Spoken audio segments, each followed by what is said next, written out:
मधला निर्विशेष तर निर्विशेष ब्रह्म या टॉपिक बद्दल आज आपण बघणार आहोत. तर श्रीराम वसिष्ठांना प्रश्न विचारतात की या जगात हे जग कशापासून निर्माण झालं, कधी उत्पन्न झालं, कसं काय हे या जगातल्या सगळ्या वस्तू निर्माण झाल्या आणि या जगाचा आणि या जगातल्या सगळ्या वस्तूंचा अनुभव आपल्याला कसा काय येतो, असा प्रश्न जेव्हा श्रीराम विचारतात तेव्हा वसिष्ठ या प्रश्नाचं उत्तर देताना ब्रह्माचं वर्णन करतात. तर ब्रह्म हे कसं आहे याबद्दल ते सांगतायत. मी डायग्राम शेअर करते.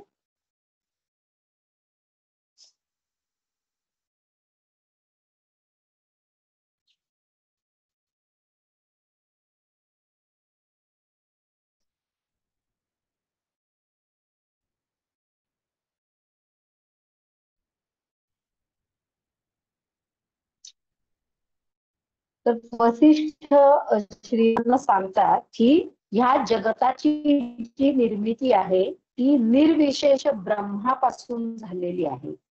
तर हे निर्विशेष ब्रह्म कसं आहे याचं वर्णन त्यांनी केलं. गुण आणि निराकार आहे. It is less and qualityless. कोणताही गुण त्याच्यामध्ये नाहीये असं ते निर्विशेष ब्रह्म आहे, ज्याला कोणतंही रूप नाही, कोणताही आकार नाही आणि कोणताही निराकार आहे.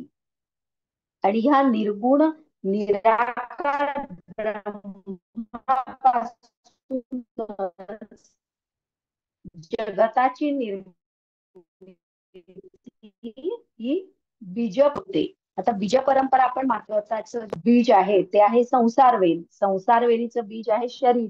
शरीराचं बीज आहे चित्त. चित्ताचं बीज आहे प्राणस्पंद आणि वासना. आणि या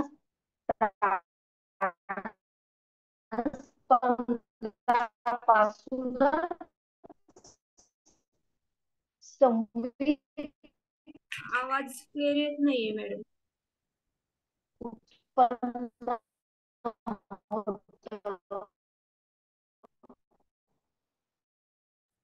मॅडम आवाज उत्पन्न येत होत असतो. नाहीये. तर आकारातूनच ब्रह्मापासून आता येतोय का? आता येतोय का? नाही येतोय का? एक मिनिट. आता आला. आला का? हो मॅडम आला.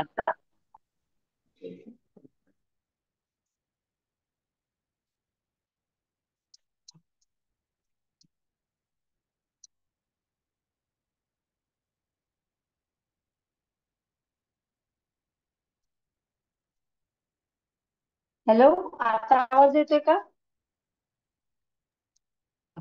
येतोय मॅडम. येतोय का आवाज? हो हो हा, येतोय. ठीक आहे. हा, रिपीट करू का मग पहिल्यापासून? हो चालेल. तर सर्ग 91 मध्ये जेव्हा श्रीराम वसिष्ठांना प्रश्न विचारतात की या जगाची निर्मिती कशी झाली, या जगाचा अनुभव आपल्याला कसा काय येतो, या जगाचं ज्ञान आपल्याला कसं होतं, असा प्रश्न विचारल्यावर वसिष्ठ म्हणतात की अं या ब्रह्मापासून निर्विशेष निर्मिती होते. आणि हे ब्रह्म कसं निराकार आहे, म्हणजे त्याला कुठलंही रूप नाहीये. It is qualityless. त्याला कुठल्याही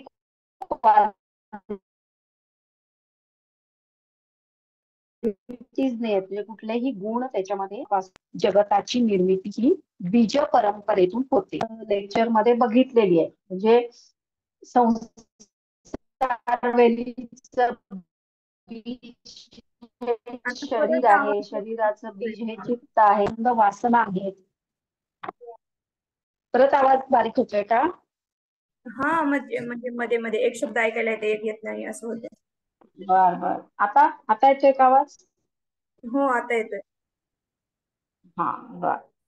तर वसिष्ठांनी श्रीरामांच्या प्रश्नाचं उत्तर देताना ब्रह्माचं वर्णन ते करतात. तर ब्रह्माचं वर्णन करत असताना त्यांनी सांगितलंय की ब्रह्म हे निर्गुण निराकार आहे. ते फॉर्मलेस आहे किंवा क्वालिटीलेस आहे. फॉर्मलेस आहे म्हणजे त्याला कुठल्याही प्रकारचा आकार उकार नाही, रंग रूप काही नाहीये. आणि क्वालिटीलेस म्हणजे कोणत्याही क्वालिटीज त्याच्यामध्ये नाहीयेत. त्याला कोणत्याही प्रकारचे गुण त्याच्यामध्ये नाहीये.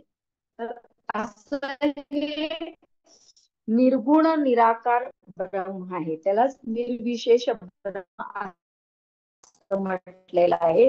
आणि यातूनच बीज परंपरेनुसार बीज परंपरेनं जगताची निर्मिती होत असते. आता जगताची निर्मिती बीज परंपरेतून होते, तर ही जी बीज परंपरा आहे ही आपण मागच्या लेक्चर मध्ये बघितलेली आहे. म्हणजे संसार वेलीपासून निर्गुण निराकार जगताची निर्मिती ही संसार वेलीपासून होते. आणि ही जी संसार वेल आहे त्याची जी आहे शरीर, शरीराचं जे बीज आहे ते आहे चित्त. चित्ताचं बीज आहे प्राण. या जगताची निर्मिती ही होत असते. आता ऐकू येतंय ना नीट? हॅलो, ऐकू येतंय का आता नीट? हॅलो, हा सगळ्यांना ऐकू मॅडम. येतंय का नीट, का नाही येतंय? थोडं थोडं मध्ये खरखरतं, थोडं थोडं येतं. हॅलो, हा मॅडम. हा ऐकू येतंय ना खरखरलं तरी? हा ठीक आहे, येतं, मधी मधी काय काय वेळेला मग खरखरतं. बर. बहुतेक तुमच्याकडे पण थोडस रेंजचा प्रॉब्लेम असण्याची शक्यता आहे, कारण इथे तर सगळं शांत आहे, खरखर येण्यासारखं काही नाहीये. बर, रेंज तर मुळे निर्गुण, हा रेंज मुळे होतंय तसं. निर्गुण निराकार ब्रह्मापासून जगताची निर्मिती ही बीज परंपरेतून होते. आणि या निर्गुण निराकार ब्रह्माला वासनारूपी वेलींनी घेरलेला आहे. या निर्गुण निराकार ब्रह्माला वासनारूपी वेलींनी घेरलेलं आहे. आणि त्याच्यापासून निर्माण झालेलं हे जगत हे एका महाकाय अजस्र अशा जंगलाप्रमाणे किंवा वनाप्रमाणे आहे. हे जगत कसं आहे, तर एका महाकाय वनाप्रमाणे आहे. आणि या जगत रूपी वनाला सतत मोहजालाचं पाणी दिल्यामुळं ते फोफावत आहे. हे जे जगत रूपी वन आहे याला वासनारूपी वेलींनी घेरलेलं आहे. आणि या वासनारूपी वेलींना सतत मोहजालाचं पाणी मिळाल्यामुळं किंवा सतत मोहजालाचं पाणी दिल्यामुळं ते फोफावत आहे. म्हणजेच ही संसार वेल किंवा वासनारूपी वेल जी आहे ती सतत फोफावते आहे. आणि या वेली फोफावल्यामुळं हे वन सुद्धा अधिकाधिक विस्तारत चाललेला आहे. आणि निर्विशेष ब्रह्म हाच या वनाचा मोठा आधारभूत पर्वत आहे. हे जे निर्विशेष ब्रह्म आहे हाच या वासनारूपी वनाचा मोठा आधारभूत पर्वत आहे. आणि त्यावर राहणाऱ्या निरनिराळ्या लोकजाती हेच या वनातले वृक्ष आहेत. देव आणि दानव हे त्या वृक्षावरील दोन प्रकारचे पक्षी आहेत. आता देव आणि दानव म्हणजे काय, तर देव म्हणजे जी धर्माचरण करणारी सज्जन माणसं आहेत त्यांना इथं आपण देव म्हटलेला आहे. आणि दानव म्हणजे दुष्ट प्रवृत्तीची आसुरी कुकर्म करणारी ज्या व्यक्ती आहेत त्यांना दानव म्हटलं जातं. तर देव आणि दानव हे या वृक्षावरील पक्षी आहेत. निळे मेघ, निळे मेघ जे आहेत म्हणजे ढग जे आहेत ते पल्लव आहेत. पल्लव आहेत म्हणजे काय, तर पानं आहेत त्याची. तर हे जे वृक्ष आहेत या वृक्षावर देव आणि दानव हे देव आणि दानव रूपी पक्षी राहतात. आणि याच वृक्षावरचे पल्लव म्हणजे निळे मेघ आहेत. आणि विजा या त्यांच्या मंजिऱ्या आहेत. म्हणजे या वृक्षाची जी पानं आहेत त्या पानांना निळ्या मेघाची उपमा वसिष्ठांनी दिलेली आहे. आणि त्याच्या ज्या मंजिऱ्या आहेत त्या विजा आकाशात किंवा ढगात ज्या विजा आहेत तर त्या विजा म्हणजे या वृक्षाच्या मंजिऱ्या आहेत असं वसिष्ठांनी. शेकडो नक्षत्रांनी आकाश सुंदर दिसावं, शेकडो नक्षत्रांनी आकाश मनमोहक दिसावं, तसं अनेक जीवांनी हे वन मनोहर झालेलं आहे किंवा अनेक जीवांनी हे वन समृद्ध झाले आहे. म्हणजे हे जे जगतरूपी वन आहे याच्यामध्ये अनेक प्रकारचे प्राणी आहेत, पक्षी आहेत, मनुष्य जाती आहेत, मनुष्य प्राणी आहे, त्या मनुष्यामध्ये पण काही चांगले लोक आहेत ज्याला आपण देव म्हणतोय, आणि काही वाईट लोक आहेत, वाईट कर्म करणारी लोक आहेत जे दानव आहेत.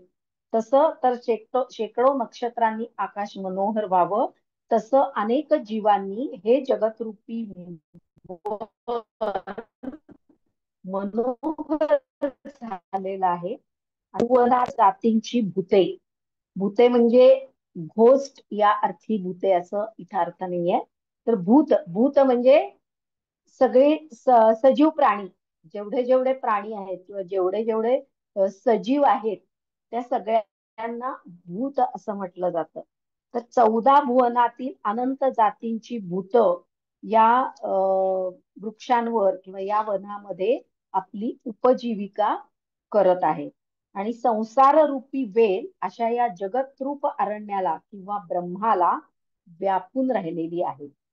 14 भुवन, 14 भुवन म्हणजे कोणती, तर भू म्हणजे ही जमीन, नंतर आकाश, आणि त्याच्यावर पण अजून जे लोक आहेत किंवा भुवन आहेत, स्वर्ग, पाताळ वगैरे, तर ह्या 14 भुवनातील अनंत जातींची भूत या संसार रूपी वेलीवर किंवा जगतरूपी अरण्यामध्ये आपली उपजीविका करत आहेत. आणि संसार रूपी वेल जी आहे अशा या जगतरूप अरण्याला किंवा ब्रह्माला व्यापून राहिलेली आहे.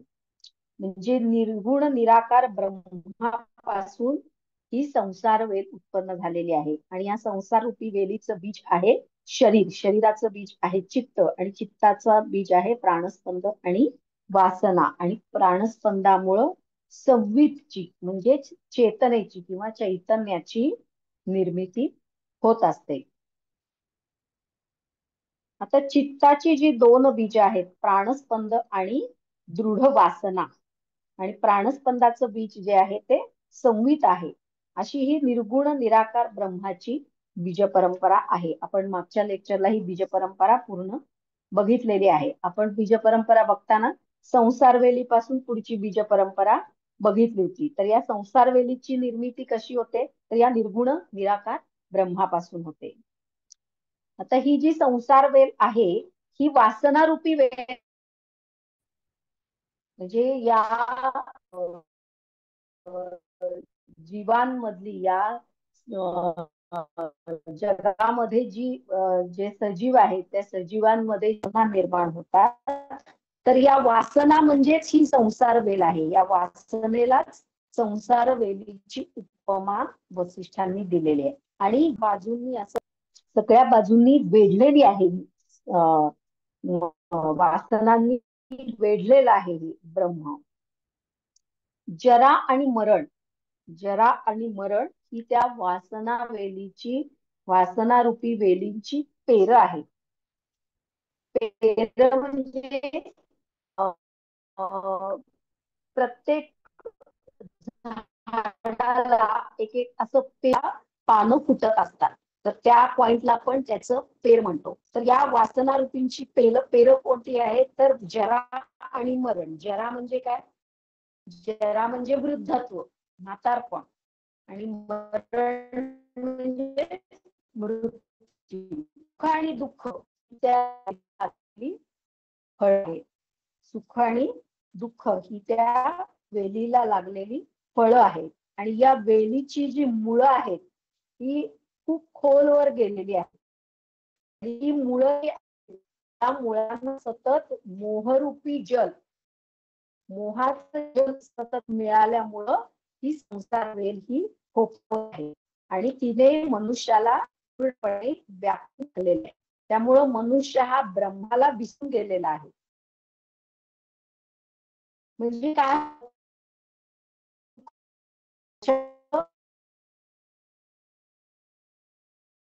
खावं लागतं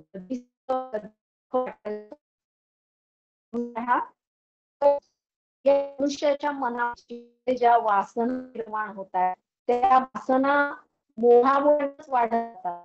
म्हणजे माणसाला काय, किंवा मला एक पाहिजे म्हणलं आता चित्त शांत व्हायला, पण तसं नाही, त्याला पुन्हा मोह पडतो कशाचा, टू व्हीलर मॅम तुमच्याकडे कनेक्टिव्हिटी व्यवस्थित नाहीये मॅम, नाही रेंज नाहीये वाटतं.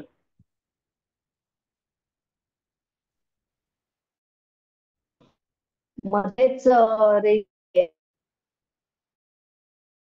तर सतत वासनेला मोह पडत असतात आणि मोहामुळं काय होतं की आणखी वाया वाढतच राहतात, त्या वासना काही कमी होत नाही. टू व्हीलर मिळाली की त्याला पुन्हा मोह कशाचा पडतो, फोर व्हीलर पाहिजे. त्या फोर व्हीलरचा त्या मोहापायी तो त्याच्या मागे धावत राहतो आणि मग पुन्हा त्यातून नाही मिळालं की दुःख निर्माण होतं. तर अशा प्रकारे या वासनेला मोह पडत जातात सारखे, या वासना वेलीला मोहजलाचं पाणी सतत त्यामुळं ती वासनेची वेल किंवा संसार वेल जी आहे ती सतत फोफावत राहते आणि या वासनरूपी वेलीनं मनुष्याला पूर्णपणे व्यापून टाकलेलं आहे.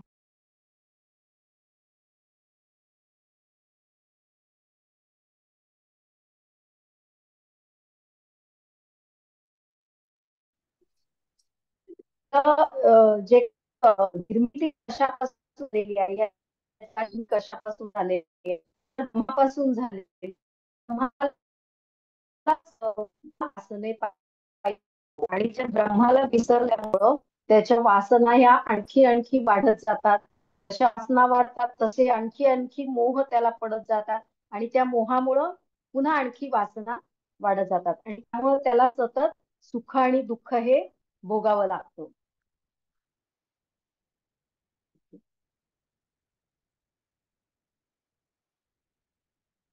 आणि मरण ही या वासनारूपी वेलींची पेरं आहेत आणि सुख आणि दुःख ही त्या वेलीला लागलेली फळं आहेत. या वेलीची जी मुळं आहेत ती खोलवर गेलेली आहेत आणि या मोहरूपी जल या मुळांना सतत मिळत राहिल्यामुळं ती वेल ही फोफावत जाते आणि त्या वेलीनं या मनुष्याला पूर्णपणे व्यापून टाकलेलं आहे. त्यामुळं मनुष्य काय होतो, त्याच्यातच गुरफटत जातो आणि मुळात आपली निर्मिती कशापासून झालेली आहे त्या निर्विशेष ब्रह्माला तो विसरून जातो. ब्रह्मामुळं काय होतं तर या जगामध्ये जी वेगवेगळ्या जीवांची जी किंवा वेगवेगळ्या वस्तूंची जी उत्पत्ती होते, उत्पत्ती स्थिती आणि लय ह्या ज्या स्टेजेस आहेत या जगतामधल्या सगळ्या भौतिक वस्तूंची किंवा सजीव आणि निर्जीव वस्तूंची जी स्थित्यंतर आहेत, उत्पत्ती स्थिती आणि लय, उत्पन्न होणं, निर्माण होणं, काही काळ स्थिर राहणं आणि त्यानंतर त्याचा नाश होणं. तर हे उत्पत्ती स्थिती आणि लय हे जे क्रमबद्ध रीतीने जे चालू आहे तर ते सगळं कशामुळं होतंय तर ब्रह्मामुळं होतंय. आणि जगामध्ये जेवढे भारी पदार्थ आहेत, जगामध्ये जेवढे भारी पदार्थ आहेत ते सगळे ब्रह्मापासून निर्माण झालेले आहेत.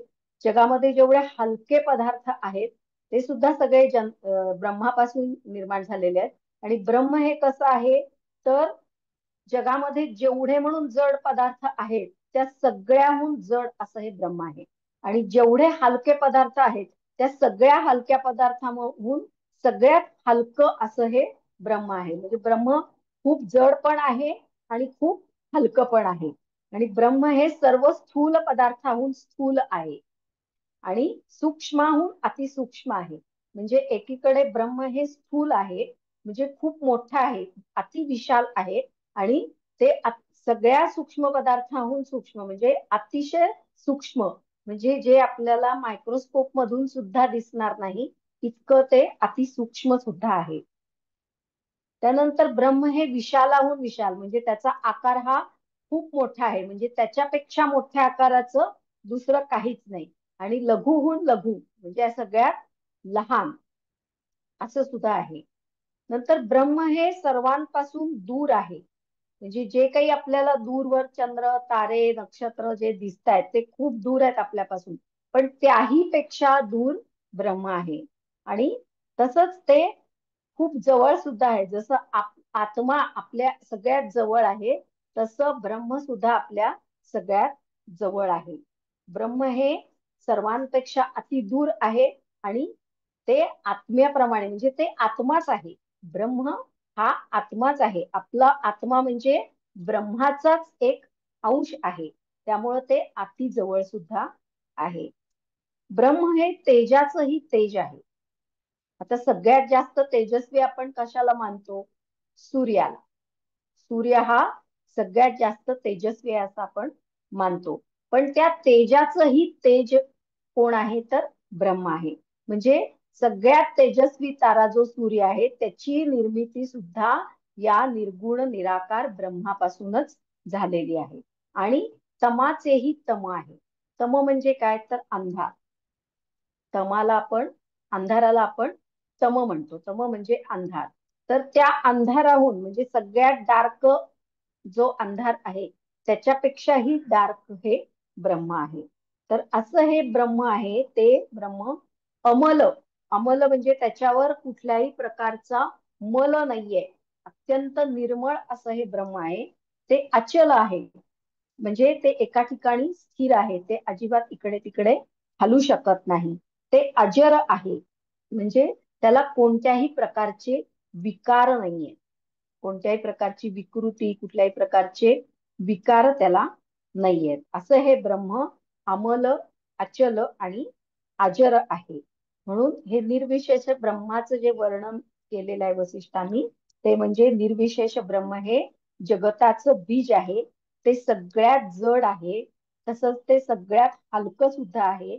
ते आकारानं सगळ्यात मोठं आहे आणि सगळ्यात सूक्ष्म सुद्धा आहे. त्यानंतर ते सगळ्यात दूर आहे. आणि हे ब्रह्म हेच आपल्या शरीरातला आत्मा असल्यामुळं ते जेवढं दूर आहे तेवढंच ते आपल्या अगदी निकट किंवा जवळ सुद्धा आहे. त्यानंतर ते अमल आहे. म्हणजेच निर्मळ आहे. त्याच्यावर कोणत्याही प्रकारचा मल त्याला चिकटलेला नाहीये. अचल आहे म्हणजे ते स्थिर आहे. आणि अजर आहे. अजर म्हणजे त्याला कोणत्याही प्रकारचे विकार त्याला नाहीयेत किंवा विकृती सुद्धा नाहीयेत. आता हे ब्रह्माचं वर्णन सगळं वसिष्ठांनी रामाला सांगितलं. मग ते सांगतायत की योगाच्या सूक्ष्म दृष्टीला हे ब्रह्म दिसू शकतं. कारण का? तर सतत निरंतर दृढपणे योग्यांनी तपस्या केलेली असते, योग साधना केलेली असते. त्यामुळं त्याला ती सिद्धी प्राप्त झालेली असते. त्याला दिव्य दृष्टी प्राप्त झालेली असते योग्याला. त्यामुळं योगाच्या सूक्ष्म दृष्टीला हे ब्रह्म दिसू शकतं. परंतु आपल्यासारख्या संस्कार शून्य दृष्टीला हे ब्रह्म दिसू शकत नाही. आपण फक्त त्याची माहिती घेतोय आता. आपल्याला ते दिसू शकत नाही. त्यासाठी आपल्याला खूप निरंतर दीर्घ अशी योग साधना करावी लागेल आणि ती दिव्य दृष्टी आपल्याला सिद्धी प्राप्त करावी लागेल. तेव्हा ते दिसू शकतं. योगाच्या सूक्ष्म दृष्टीला हे ब्रह्म दिसू शकतं. आणि या ब्रह्माचं जेव्हा ज्ञान होतं त्यावेळी चित्त उपशम पावतं. म्हणजे ज्यावेळी आत्म्याचा साक्षात्कार होतो, आत्म्याचा अनुभव योग्याला होतो, त्यावेळी त्याच्या चित्तामध्ये कोणत्याच वासना किंवा कोणत्याच इच्छा या निर्माण होत नाहीत.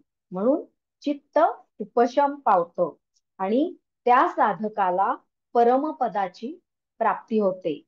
ब्रह्माचं ज्ञान झालं की चित्त उपशम पावतं. चित्तामध्ये कोणत्याच प्रकारच्या वासना उत्पन्न होत नाहीत आणि मग त्या साधकाला आत्मसाक्षात्कार होतो. त्याचा आत्मा परमात्म्याशी एकरूप होतो आणि त्याला कैवल्य किंवा परमपदाची प्राप्ती होते. ठीक आहे.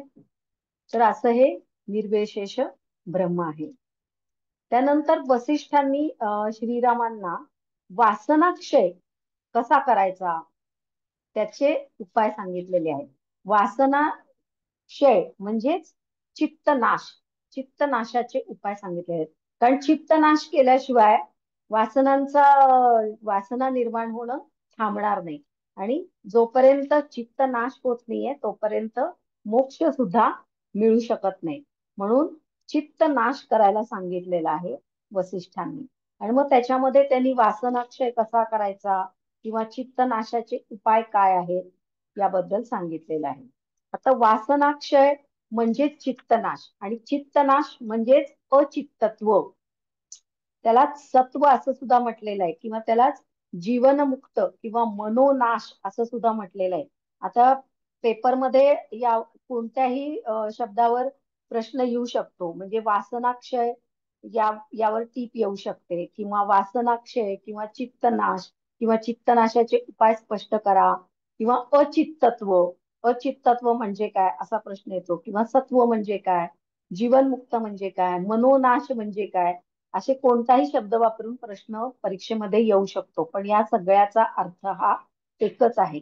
वासनाक्षय म्हणजेच चित्तनाश, म्हणजेच अचित्तत्व, म्हणजेच सत्व, म्हणजेच जीवनमुक्त, आणि त्याचाच अर्थ मनोनाश असा सुद्धा आहे.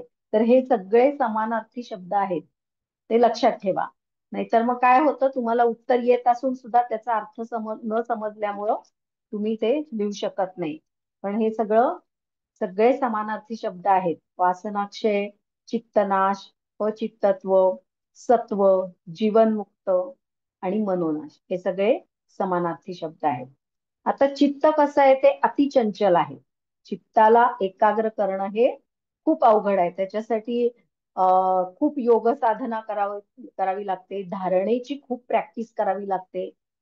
खूप दिवस तुम्ही धारणेची सतत प्रॅक्टिस कराल, तेव्हा कुठं ते चित्त एकाग्र होऊन तुमचं ध्यान हे लागू शकतं. कारण चित्तामध्ये सतत वेगवेगळ्या प्रकारचे विचार निर्माण होत असतात. सतत वेगवेगळ्या वासना, वेगवेगळ्या इच्छा, स्वप्न हे निर्माण होत असतात. चित्त एकाग्र होणं हे खूप अवघड आहे. मुळातच ते अतिशय चंचल आहे. आणि हे अतिचंचल असं जे चित्त आहे, हेच जन्म, जरा आणि मृत्यू, जन्म, जरा, व्याधी, मृत्यू या सगळ्याला कारणीभूत आहे.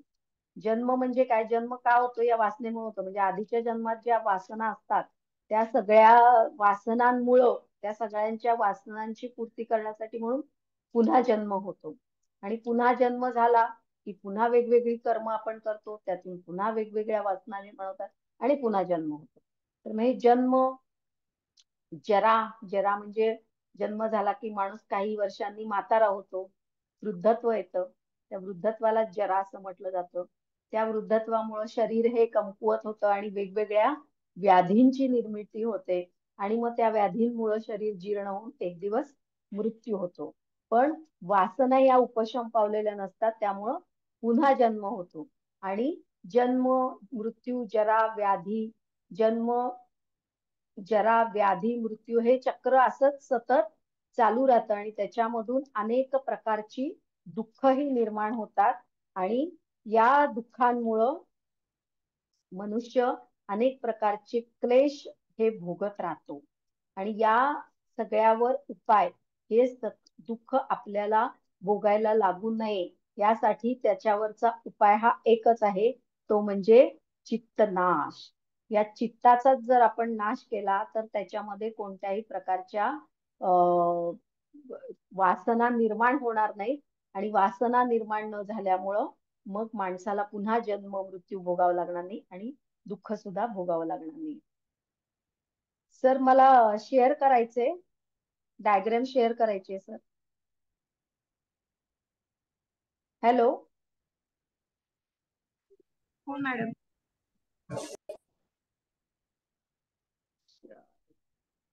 शेअर करता येते मला डायग्राम. इथं कोणीच नाही वाटतं मॅडम. हा, नाहीये का, बरं ठीक आहे. ते डायग्राम समोर असली की कसं तुम्हाला समजायला सोपं जातं ना.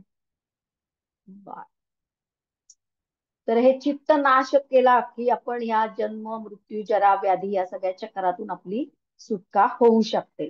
तर मग हा चित्त नाश कसा करायचा, श्रीराम वसिष्ठांना विचारतात की हे दुःखाचं मूळ कारण हे चित्तातल्या वासना आहेत. तर हे चित्त नाश कसा करायचा, त्याच्यावरचे उपाय काय आहेत, असं जेव्हा श्रीराम विचारतात त्यावेळी मग चित्त नाशाचे उपाय हे वसिष्ठ त्यांना सांगतायत. तर ते सांगतायत की चित्त हे जेव्हा ग्राह्य आणि त्याज्य या दोघांविषयी कसलीच भावना करत नाही, सर्व भावनांचा जेव्हा त्याग करून ते स्थिर राहतं, तेव्हा चित्त नाश होतो. आता ग्राह्य आणि त्याज्य या दोन्ही गोष्टींचा त्याग करायचा. आता ग्राह्य म्हणजे काय, ज्या ग्रहण करण्यायोग्य आहेत अशा गोष्टी. तर कोणत्या गोष्टी ग्रहण करायच्या, तर ज्या चांगल्या गोष्टी आहेत, धर्माचरणाच्या गोष्टी आहेत, ज्यामुळं आपल्या चित्तामध्ये चांगल्या भावना निर्माण होतात, आपल्याला सुखप्राप्ती होते किंवा ज्यामुळं आपलं चित्त स्थिर होतं. तर अशा सगळ्या ज्या गोष्टी आहेत त्या ग्राह्य आहेत. आणि ज्यामुळं आपल्याकडून अधर्म होतो, वाईट कर्म घडतात, असे जे विचार आहेत किंवा अशा ज्या वासना आहेत त्या त्याज्य आहेत. तर चित्त जेव्हा ग्राह्य आणि त्याज्य अशा दोघांविषयी कसलीच भावना करत नाही, म्हणजे ते मला पाहिजे असंही नाही आणि ते मला नकोय असंही नाही, तर ग्राह्य आणि त्याज्य या दोघांविषयी कसलीच भावना करत नाही, सर्व भावनांचा त्याग करून जेव्हा चित्त हे स्थिर राहतं तेव्हा चित्त उत्पन्न होत नाही, म्हणजे त्या चित्तामध्ये कोणत्याच प्रकारच्या इच्छा किंवा वासना या निर्माण होत नाहीत आणि मग चित्तनाश होतो. ग्रहण करणाऱ्या म्हणजे हव्या असणाऱ्या वस्तू आणि नको असणाऱ्या वस्तू या दोन्ही विषयी कोणत्याच प्रकारची भावना, म्हणजे मला हे हवंय असंही नाही, मला हे नकोय असंही नाही, तर दोघांविषयी कसलीच भावना करत नाही, सर्व भावनांचा त्याग करून जेव्हा चित्त हे स्थिर राहतं तेव्हा चित्त उत्पन्न होत नाही, म्हणजेच चित्त नाश होतो. आणि मन जेव्हा काहीच मनन करेनासे होते, मन जेव्हा काहीच मनन करेनासे होते किंवा कोणतीच इच्छा कोणतीच भावना मनामध्ये जेव्हा निर्माण होत नाही, तेव्हा अत्यंत शांती देणारी अमनस्कता उदय पावते. अमनस्कता म्हणजे चित्तामध्ये किंवा मनामध्ये कोणत्याच प्रकारची भावना उत्पन्न न होणं, यालाच अमनस्कता असं म्हटलं जातं. म्हणजे मनामध्ये कोणतेच विचार किंवा कोणत्याच भावना निर्माण न होणं म्हणजेच अमनस्कता. तर ही अमनस्कता केव्हा निर्माण होते, जेव्हा चित्तामध्ये कोणत्याही भावना निर्माण न होता चित्त एकाच ठिकाणी स्थिर राहतं, तेव्हा अमनस्कतेचा उदय होतो. जसं आकाश निरभ्र असतं, म्हणजे आकाशामध्ये कोणत्याही प्रकारचे ढग नसतात, एकसंध निरभ्र आकाश असतं, तेव्हा आणि जेव्हा संहितामध्ये काहीच स्फुरत नाही तेव्हा हृदयामध्ये चित्त उत्पन्न होत नाही.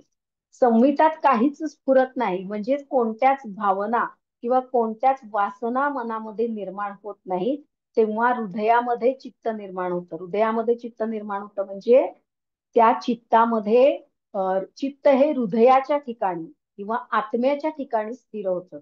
बाह्य विषयांपासून ते दूर जातं, म्हणजे बहिर्मुख असलेली इंद्रिय किंवा बहिर्मुख असलेलं मन जेव्हा अंतर्मुख होतं, ते हृदयामध्ये म्हणजे आत्म्याच्या ठिकाणी जेव्हा स्थिर होतं, तेव्हा संहितात काहीच स्फुरत नाही, कोणत्याच प्रकारच्या भावना या निर्माण होत नाही.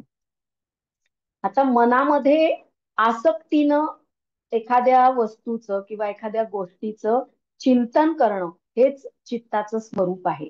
चित्त म्हणजे काय, चित्ताचं स्वरूप काय, तर आपण मनामध्ये सतत कोणत्या ना कोणत्या तरी गोष्टीचं चिंतन करत असतो. सतत आपल्या मनामध्ये कुठल्या नाही कुठल्या गोष्टीचे विचार किंवा आसक्ती ही असते. म्हणजे आपल्याला कशा कशाची आसक्ती असते, सगळ्या गोष्टींची आपल्याला आसक्ती असते, सगळ्या भौतिक पदार्थांची आसक्ती असते, आपल्या घराची आपल्याला आसक्ती असते, आपल्या घरातल्या सगळ्या वस्तूंची आपल्याला आसक्ती असते, सर्व प्रकारचे जे सुखोपभोग आहेत त्या सगळ्याची आपल्याला आसक्ती असते. आणि त्या आसक्तीमुळं आपण त्या पदार्थांचं मनामध्ये सतत चिंतन करत असतो आणि त्या वस्तू आपल्याला कशा मिळवता येतील, कधी मिळतील याचे सतत विचार आपल्या मनामध्ये चालू असतात. तर जेव्हा हे सगळं थांबतं, मनामधले विचार थांबतात, तेव्हाच चित्त नाश होतो. मनामध्ये पदार्थांचे आसक्तीने चिंतन करणे हेच चित्ताचं स्वरूप आहे. परंतु जेव्हा असं चिंतन करणं थांबतं, आपण मनामध्ये कोणत्याच पदार्थाचं किंवा कोणत्याच प्रकारच्या सुखाचं किंवा दुःखाचं चिंतन करत नाही, तेव्हा अचित्तत्व निर्माण होतं आणि त्यालाच सत्व असं सुद्धा म्हणतात. कारण मनामध्ये आसक्ती मोह हे कशामुळे निर्माण होतात, तर मन हे त्रिगुणात्मक आहे. सत्व रज आणि तम या 3 गुणांनी मन बनलेलं आहे. आणि जेव्हा रज आणि तमोगुणामुळं मनामध्ये आसक्ती मोह वासना या निर्माण होत असतात. जेव्हा आसक्ती मोह हे याचं चिंतन मनामध्ये होणं थांबतं, चित्त एका ठिकाणी स्थिर होतं, त्यावेळी रजोगुण आणि तमोगुण हे खूप प्रमाणामध्ये कमी होतात. ते नाममात्र शिल्लक राहतात आणि चित्त हे सत्व गुणांनी उजळून निघतं. म्हणून जेव्हा जेव्हा आसक्तीनं कोणत्याही पदार्थाचं चिंतन मनामध्ये होत नाही, तेव्हा अचित्तत्व निर्माण होतं आणि त्यालाच सत्व असं म्हटलं जातं. कारण त्या मनामधले रजोगुण तमोगुण हे नष्ट होतात आणि फक्त सत्वगुण शिल्लक राहतो. म्हणून कुठल्याच प्रकारच्या वासना निर्माण होत नाहीत. म्हणून त्यालाच अचित्तत्वालाच किंवा चित्तनाशालाच सत्व असं सुद्धा म्हटलं जातं. आता बाह्य वस्तूंचं स्मरण न करता बाह्य विषयांचं स्मरण. मॅडम तुमच्याकडे पोस्ट केलं गेलेलं आहे मॅडम, तुम्हाला आता तुम्ही शेअर करू शकता. ओके, ठीक आहे, शेअर करू शकतो. आणि थोडं कनेक्टिव्हिटीचा प्रॉब्लेम असेल तर तुम्ही व्हिडिओ ऑफ केला तर रेंज क्लिअर होती, नंतर आम्हाला आवाज येतो क्लिअर. होय का? बरं, ठीक आहे, बघूया आता. ते शेअर 5-10 करते. मिनिटं व्यवस्थित येतोय, पण त्याच्या आधी म्हणजे पूर्ण वेळ कट होत होता आवाज. होय का? बरं बरं, ठीक आहे. आता बघूया. ठीक आहे.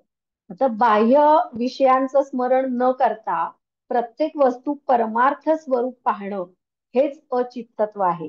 कुठल्याही बाह्य विषयांचं स्मरण किंवा कुठल्याही बाह्य विषयांचं चिंतन मनन न करता प्रत्येक वस्तूच्या ठिकाणी जर परमार्थ किंवा परमात्मा आहे असं जर समजलं, प्रत्येक वस्तू ही परमार्थ स्वरूप किंवा परमात्म्याचंच एक रूप आहे असं जर चिंतन आपण केलं तर त्यालाच अचित्तत्व असं म्हटलेलं आहे. आणि असे अचित्तत्व प्राप्त केलेल्या पुरुषालाच जीवनमुक्त पुरुष असं म्हटलं जातं. तर हा असा जो जीवनमुक्त पुरुष आहे तो आतून सर्व आस्था सोडून आणि स्वरूपाचे सतत अनुसंधान करून शांत मनानं प्रारब्ध प्राप्त व्यवहार हा करीत असतो. म्हणजे जीवनमुक्त पुरुष जो आहे तो त्याच्या मनामध्ये कुठल्याच भावना निर्माण होत नाहीत किंवा कुठल्याच वासना निर्माण होत नाहीत. त्याला कोणत्याच विषयाची किंवा कोणत्याच वस्तूची आसक्ती असत नाही आणि तो सतत आत्म्याच्या स्वरूपाचं मनन आणि चिंतन करत असतो. सतत स्वरूपाचं अनुसंधान करतो आणि शांत मनानं जे काही प्रारब्ध कर्मानुसार जे काही त्याच्या वाट्याला सुख दुःख येईल तर त्या सगळ्याचं चिंतन न करता शांत मनानं प्रारब्ध प्राप्त व्यवहार हे करीत असतो. आणि त्याच्यामुळं त्या जीवनमुक्त पुरुषाचं जे चित्त आहे ते चित्त अचित्तच राहतं. म्हणजे त्याचा पूर्ण चित्त नाश झालेला असतो. आता जीवनमुक्त पुरुष आहे तो वासनेच्या रसाचं ध्यान करून सुद्धा त्याच्या मनात विषयासक्ती उत्पन्न होत नाही. आता जीवन मुक्त पुरुषाच्या मनामध्ये म्हणजे बाहेरच्या विषयांचं ज्ञान त्याला होत नाही का? त्याला ज्ञान होतंय की बाबा आपल्या भोवती खूप छान छान चविष्ट पदार्थ आहेत किंवा आपल्या समोर अनेक सुंदर सुंदर कपडे आहेत, पण त्याला त्याची आसक्ती निर्माण होत नाही किंवा त्याला ते हवंय किंवा ते आपण घ्यावं, ते ग्रहण करावं किंवा त्याचा उपभोग घ्यावा अशी विषयासक्ती ही त्याच्या मनामध्ये उत्पन्न होत नाही. कारण त्याचं चित्त हे अचित्ततेस प्राप्त झालेलं असतं आणि अशी अचित्तता प्राप्त झालेल्या चित्ताला सत्व असं म्हटलं जातं. म्हणजे अनेक विषय अनेक मोह त्याच्या आजूबाजूला असून सुद्धा त्याला त्या गोष्टींचा उपभोग घ्यावा असं वाटत नाही किंवा त्याचं चित्त त्याच्याकडे त्या वस्तूंकडे आकर्षित होत नाही. त्यालाच अचित्तता असं म्हटलेलं आहे. त्यालाच सत्व असं सुद्धा म्हटलं जातं. आता जीवनमुक्त पुरुषाची वासना घन नसते, त्यामुळं ती पुनर्जन्माला कारण होणारी नसते. जीवनमुक्त जो पुरुष आहे तर त्याला त्याच्या अवतीभोवती कित्येक विषय असले तरी त्या विषयांबद्दल त्याला आसक्ती निर्माण होत नाही. त्याची जी वासना आहे ती घन नसते. म्हणजे त्या विषयांकडं त्याचं चित्त हे आकर्षित होत नाही. त्याचं चित्त हे आत्म्याच्या ठिकाणी स्थिर झालेलं असतं आणि त्याला विषयासक्ती नसते. त्यामुळं त्याची जी वासना आहे ती पुनर्जन्माला कारणीभूत होत नाही. त्याला फक्त वासना असते किंवा आसक्ती असते ती मोक्षाची. म्हणून अशा जीवनमुक्त पुरुषाला मुमुक्षु असं सुद्धा म्हटलं जातं. कुठल्याही बाह्य भौतिक पदार्थाची आसक्ती त्याला असत नाही. तो मॅडम, पुरुष हा बोला. जीवनमुक्ताला आत्मज्ञानी सुद्धा हा शब्द आहे का? हो, आत्मज्ञानी पण शब्द आहे. हा, कारण त्याचं चित्त हे आत्म्याच्या ठिकाणी स्थिर झालेलं असतं आणि त्याला आत्मज्ञान झालेलं असतं. म्हणजे आत्म्याचा प्रत्यक्ष अनुभव त्यानं घेतलेला असतो. Okay madam. त्याच्या चित्तातले रजोगुण तमोगुण हे नष्ट झालेलं असतं आणि त्याच्या चित्तामध्ये फक्त सत्वगुण उरलेला असतो. म्हणून तो पुरुष सत्वस्थ असतो असं म्हटलं जातं. आता कुंभाराचं जसं चक्र असतं, कुंभाराच्या चक्राच्या भ्रमणाप्रमाणे तो निर्लेपपणे सगळे व्यवहार करत असतो. आता कुंभाराचं जे चक्र असतं त्याच्यावर माती ठेवून तो वेगवेगळ्या प्रकारचे घट कुंभार बनवत असतो. पण त्या चक्र सतत फिरत असतं, पण ती सगळी माती जी आहे ती वर येते आणि त्याच्यापासून कुंभार घट बनवतो. ती माती त्या चक्राला चिकटून राहत नाही. त्याप्रमाणेच हा जो जीवनमुक्त पुरुष आहे त्याला कुठल्याही प्रकारच्या वासना किंवा विषय हे चिकटून राहत नाही. तो निर्लेपपणे त्याचे सगळे व्यवहार करत असतो. व्यवहार म्हणजे दैनंदिन व्यवहार, झोपणं, जागं होणं, खाणं, पिणं, हे सगळे जे व्यवहार आहेत ते तो निर्लेपपणे करत असतो. त्याला त्यामध्ये कोणत्याही वासनेची आसक्ती किंवा कोणत्याही विषयाची आसक्ती असत नाही. जीवनमुक्त पुरुषाच्या ज्या भावना आहेत किंवा वासना ज्या आहेत त्या दग्धबीज झालेल्या असतात. दग्धबीज म्हणजे जेव्हा आपण कुठल्याही प्रकारच्या बिया जाळतो किंवा भाजतो त्याच्यानंतर त्याच्यातून पुन्हा कोंब फुटत नाही किंवा त्याच्यातून पुन्हा कुठल्याही प्रकारची वनस्पती ही निर्माण होऊ शकत नाही. त्याला अंकुर फुटत नाही. त्याप्रमाणे जीवनमुक्त पुरुषाच्या वासना ह्या भाजलेल्या बी प्रमाण असतात. पुनर्जन्म रहित आणि रसहीन झालेले असतात. त्याच्या चित्तामध्ये वासनेला अंकुर फुटत नाही. त्यामुळं वासना दग्धबीज झाल्यात असं म्हटलं जातं. आणि वासना दग्धबीज झाल्यामुळं त्याला पुन्हा वासनेचे अंकुर फुटत नाहीत किंवा तो कुठल्याही विषयाची आसक्ती त्याला असत नाही. कुठल्याही मोहाला तो बळी पडत नाही. जीवन मुक्त पुरुषाचं जे चित्त आहे ते सत्व रूपाला प्राप्त झालेलं असतं. म्हणजे त्याच्यामध्ये फक्त त्या चित्तामध्ये किंवा त्या मनामध्ये फक्त सत्वगुण शिल्लक राहिलेला असतो. रजोगुण आणि तमोगुण हे नष्ट झालेले असतात. त्यामुळेच त्याला कुठलेही मोह पडत नाहीत किंवा तो कुठल्याही मोहाला बळी पडत नाही. ते ज्ञान पारंगत, जीवनमुक्त पुरुष हे ज्ञान पारंगत आणि अचित्त असतात. म्हणजे त्यांना आत्म्याचं, परमात्म्याचं, या सगळ्या ब्रह्मांडाचं ज्ञान झालेलं असतं. ज्ञान पारंगत असतात ते. आणि त्यांचा देहांत झाला असता ते आकाश रूप होतात असं इथं म्हटलेलं आहे. म्हणजे जेव्हा त्यांचा देहांत होतो म्हणजे मृत्यू होतो, ते देहापासून अलग होतात तेव्हा ते आकाश रूप होतात. म्हणजे आकाशामध्ये किंवा परमात्म्यामध्ये, या ब्रह्मांडामध्ये ते विलीन होतात असं इथं म्हटलेलं आहे. तर अशा प्रकारे जीवनमुक्त पुरुषाचे वर्णन इथं वसिष्ठांनी केलेलं आहे. याच्यावर प्रश्न येतो, जीवनमुक्त पुरुषाचे वर्णन करा किंवा याच्यावर टीप सुद्धा येऊ शकते. तर तुम्ही ही डायग्रॅम काढायची आणि मग खाली त्याचं थोडक्यात स्पष्टीकरण लिहायचं की झालं उत्तर तयार. जीवनमुक्त पुरुष जो असतो त्याच्यामध्ये अचित्तत्वाचं निर्माण झालेलं असतं. त्याच्यामधली विषयासक्ती ही पूर्णपणे नष्ट झालेली असते. तो कुंभाराच्या चक्राप्रमाणे निर्लेपपणे सर्व व्यवहार हे करत असतो. त्याच्या चित्तातल्या सगळ्या वासना ज्या आहेत त्या दग्धबीज झालेल्या असतात. त्याच्यामध्ये चित्त नाश झालेला असतो आणि चित्त नाश झाल्यामुळं त्याच्या चित्तात कोणत्याच प्रकारच्या वासना उदय पावत नसल्यामुळं त्याच्यामध्ये अमनस्कतेचा उदय झालेला असतो. म्हणजे त्याचं चित्त हे अमनस्कतेला प्राप्त झालेलं असतं. तर अशा प्रकारे हे जीवनमुक्त पुरुष आणि चित्त नाश म्हणजे काय हे वसिष्ठांनी सांगितलेलं आहे. त्यानंतर त्यांनी चित्त वृक्ष ही एक संकल्पना सांगितलेली आहे. चित्त वृक्ष आणि चित्त नाश.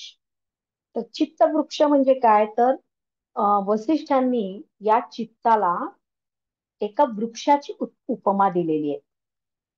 चित्ताला एका वृक्षाची उपमा दिलेली आहे आणि त्यालाच चित्त वृक्ष असं म्हटलेलं आहे.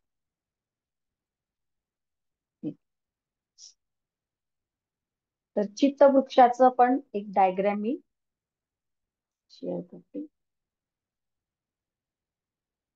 तर चित्तवृक्ष हा कसा आहे तर सुखदुःखांनी व्याकुळ झालेलं हे जे मन आहे आपलं हे त्या चित्तवृक्षाचं स्पंदन आहे.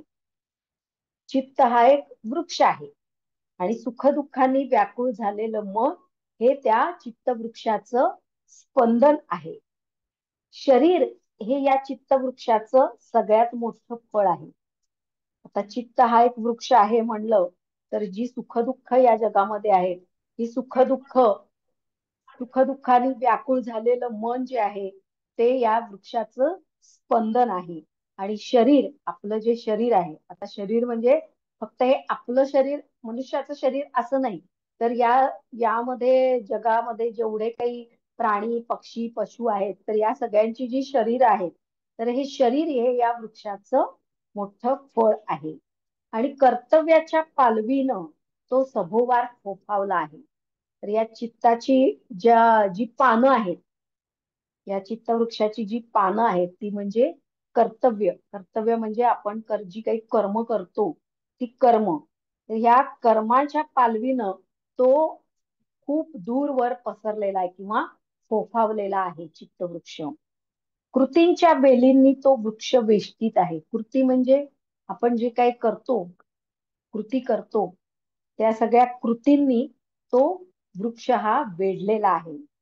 तृष्णेच्या कृष्ण सर्पानं त्याला विळखा घातलेला आहे. आता कृष्ण सर्प म्हणजे आपण तो एक भयंकर मानला जातो. भीतीदायक आहे हा कृष्ण सर्प.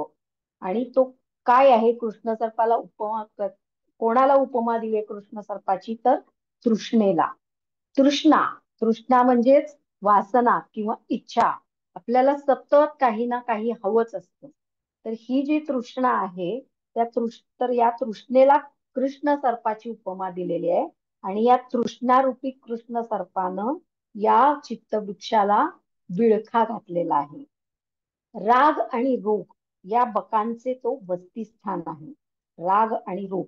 राग म्हणजे काय? राग म्हणजे रागवणं या अर्थानं तो राग नाहीये.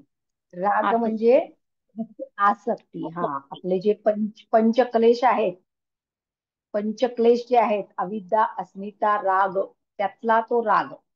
राग म्हणजे आकर्षण आसक्ती. तर ही आसक्ती म्हणजे राग आणि रोग म्हणजे आपल्याला होणाऱ्या विविध शारीरिक आणि मानसिक व्याधी त्याला रोग म्हटलेला आहे. तर राग आणि रोग या बकांचे तो वसतिस्थान आहे. म्हणजे कुठलाही असा मोठा वृक्ष आपण बघितला तर त्याच्यावर अनेक पक्षी आणि त्यातल्या त्यात बगळे बरेच आपल्याला बघायला मिळतात. तर बक म्हणजे फक्त बगळे असा अर्थ इथं घ्यायचा नाहीये. तर बक म्हणजे अनेक प्रकारचे त्याच्यावर बसणारे पक्षी. तर राग आणि रोग या बकांचे हा चित्तवृक्ष म्हणजे वसतिस्थान आहे. अज्ञान हे या चित्तवृक्षाचं अतिदृढ मूळ आहे.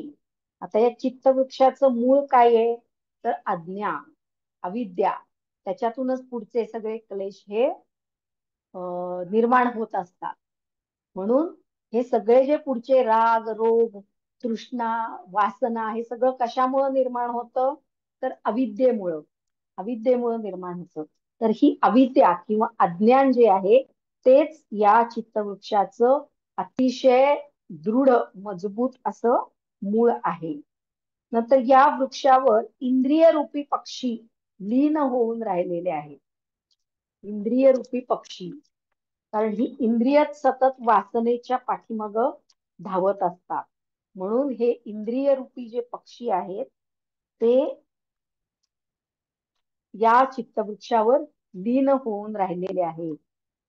म्हणजे ही इंद्रिय आपल्या ताब्यात नाही आहेत ना, आपण त्याच्यावर कंट्रोल ठेवू शकत नाहीये. त्याच्यामुळे तर अनेक प्रकारची सुख दुःख आपण भोगत असतो. म्हणून ही इंद्रिय रूपी पक्षी या चित्तवृक्षावर लीन होऊन राहिलेले आहेत असं वसिष्ठ मुनी म्हणतात.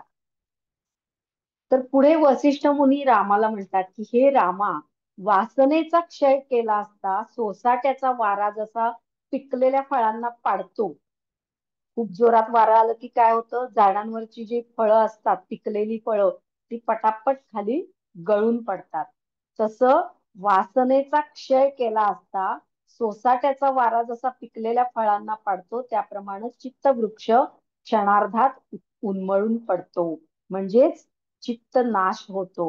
जेव्हा वासनेचा क्षय होतो त्यावेळेसच चित्ताचा नाश होतो. हा जो चित्तवृक्ष आहे हा वासनेचा क्षय केला असता उन्मळून पडतो, म्हणजेच चित्तनाश होतो.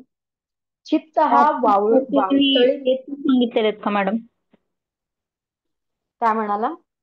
म्हणजे ह्या चित्ताचे काही हेतू असं काही सांगितलेलं आहे का? चित्त हेतू वगैरे? नाही नाही नाही, चित्तालाच वृक्षाची उपमा दिलेली आहे ना वसिष्ठांनी. म्हणजे चित्ताचे दोन हेतू असं मग कशाला म्हणलेले? चित्ताचे दोन हेतू नसेल. चित्ताचे दोन हेतूच आहेत मॅडम, म्हणजे टिपामध्ये विचारलेले. चित्ताचे दोन हेतू. हो. चित्ताचे दोन हेतू म्हणजे काय? हेतू असं नसेल. चित्ताचे हेतू म्हणजे बीज या अर्थी असणार आहे. चित्ताचे दोन बीज आहेत ना, प्राणस्पंद आणि वासना. हो, ते दोन बीज आहेत हा नाही ते हा, हेतू मग ना ते. तेच हेतू म्हणजे तेच आहे. चित्ताचे दोन हेतू म्हणजे प्राणस्पंद आणि वासना. चित्ताचे दोन हेतू म्हणजे प्राणस्पंद आणि वासना, हेच दोन हेतू आहेत. त्याच्यामध्ये प्राणस्पंद आणि वासना याच्याबद्दलच लिहायचे, कळलं का? चित्ताचे दोन हेतू म्हणजे प्राणस्पंद आणि वासना, म्हणजे आपण आधीच्या लेक्चर मध्ये बघितले. मग त्याच्यातूनच संहिताची निर्मिती होते, ते सगळं लिहायचंय. वसिष्ठ म्हणतात की चित्त हा वावटळीतील धुळीचा लोळ आहे. वावटळीत जसा धुळीचा लोळ उठतो एकदम, त्याप्रमाणे हे चित्त आहे असं वसिष्ठ म्हणतात.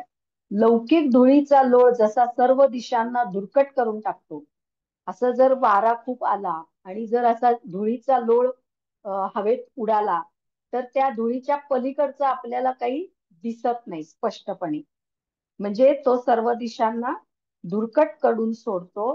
तसं या चित्तानं सर्व आशावानांना पंडुरोगी बनवलेलं आहे. सगळ्या आशावानांना म्हणजे आपण लोक, सामान्य लोक कसे असतो? आशावादी असतो, आशावान असतो. आपल्याला सतत आशा असते की आपलं उद्या असं होईल, उद्या आपल्याला हे मिळेल, आज ना उद्या आपल्याला हे मिळेल, ते मिळेल, ते मिळेल.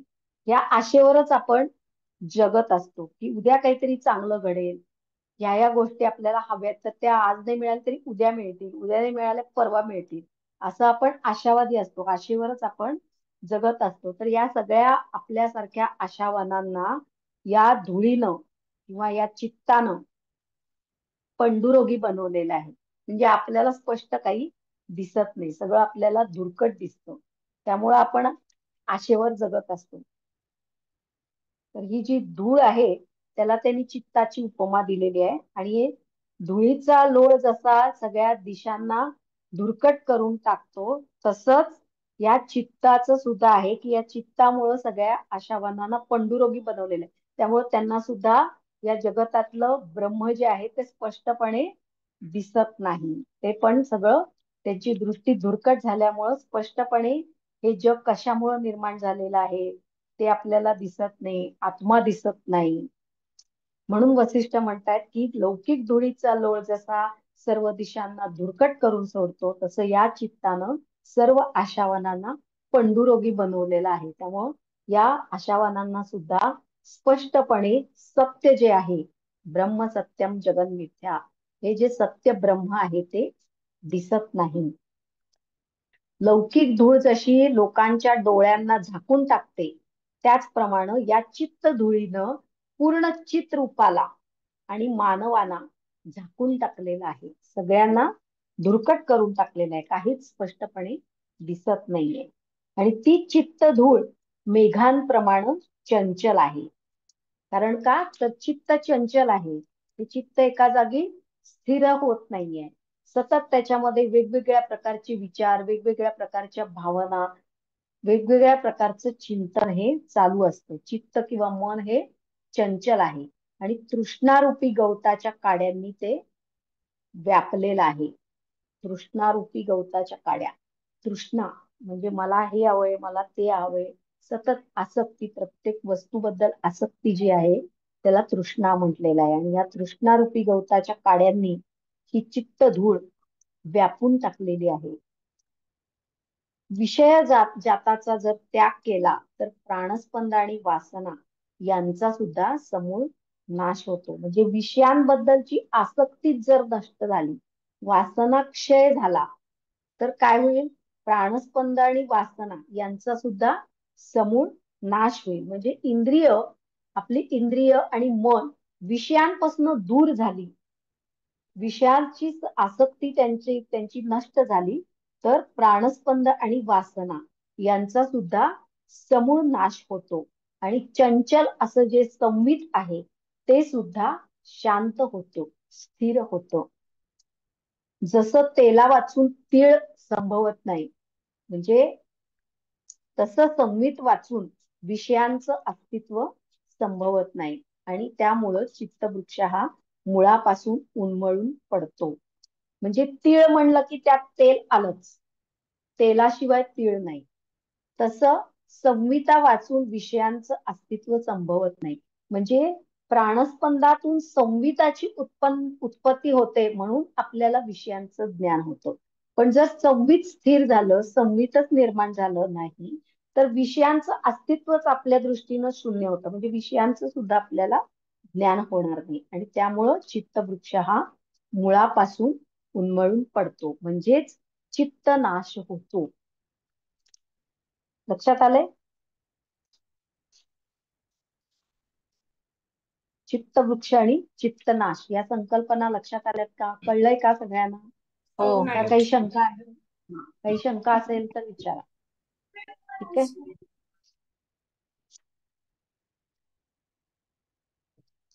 आता यानंतर वसिष्ठांनी श्रीरामांना ज्ञानाचा महिमा वर्णन केलेला आहे. ज्ञान म्हणजे काय, ज्ञानाचं महत्व काय आहे, कशासाठी ज्ञान मिळवायचं, तर हा ज्ञानाचा महिमा वसिष्ठांनी सांगितलेला आहे यामध्ये.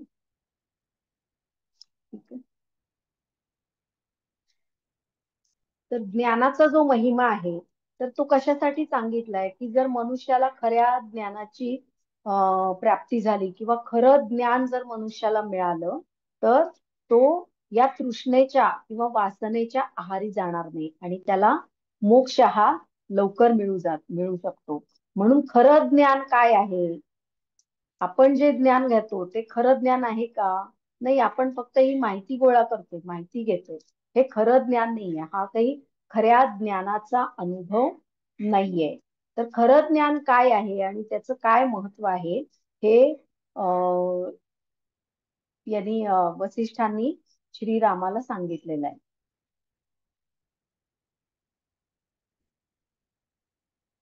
ठीक आहे. तर खरं ज्ञान काय आहे हे सांगताना वसिष्ठ म्हणतात की भ्रमामुळं किंवा अविद्येमुळं आपल्याला संवितच्या ठिकाणी संवेद्य दिसू लागतं. भ्रमामुळं किंवा अविद्येमुळं, अज्ञानामुळं आपल्याला संवितच्या ठिकाणी संवेद्य दिसायला लागतं. संवेद्य म्हणजे काय, तर त्याच्यामुळं काय होतं की आपल्याला हे जग जे आहे ते सत्य आहे असं वाटायला लागतं. म्हणजे जगत हे सत्य आहे असा भ्रम उत्पन्न होतो. ब्रह्म सत्यम जगन मिथ्या. ब्रह्म हे सत्य आहे पण जग हे मिथ्या आहे, भ्रम आहे. पण अविद्येमुळं काय होतं, हे जगच सत्य आहे, हे जग आहे जे आहे तेच केवळ सत्य आहे असा आपल्यामध्ये भ्रम उत्पन्न होतो.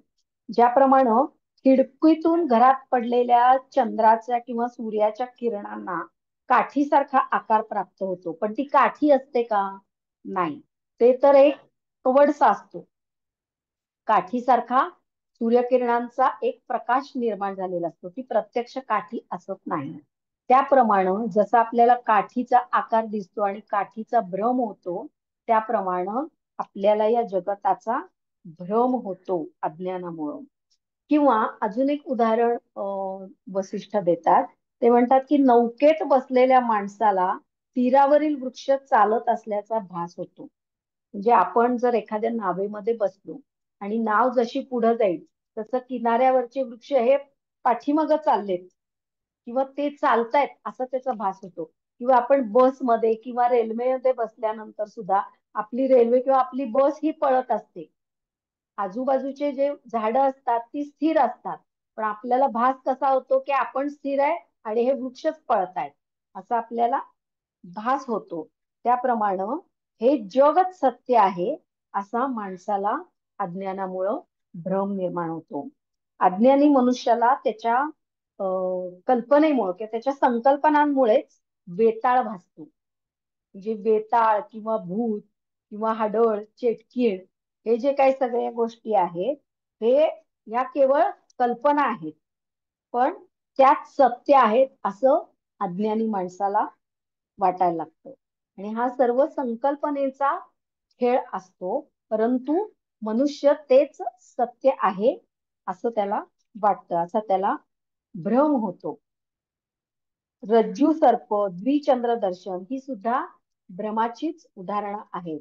म्हणजे अंधारा जागेमध्ये एखादी दोरी पडलेली असेल तर अचानकपणे माणसानं ती बघितली तर त्याला असं वाटतं की तो साप आहे, म्हणजे त्या दोरीला सर्पाचा भास होतो.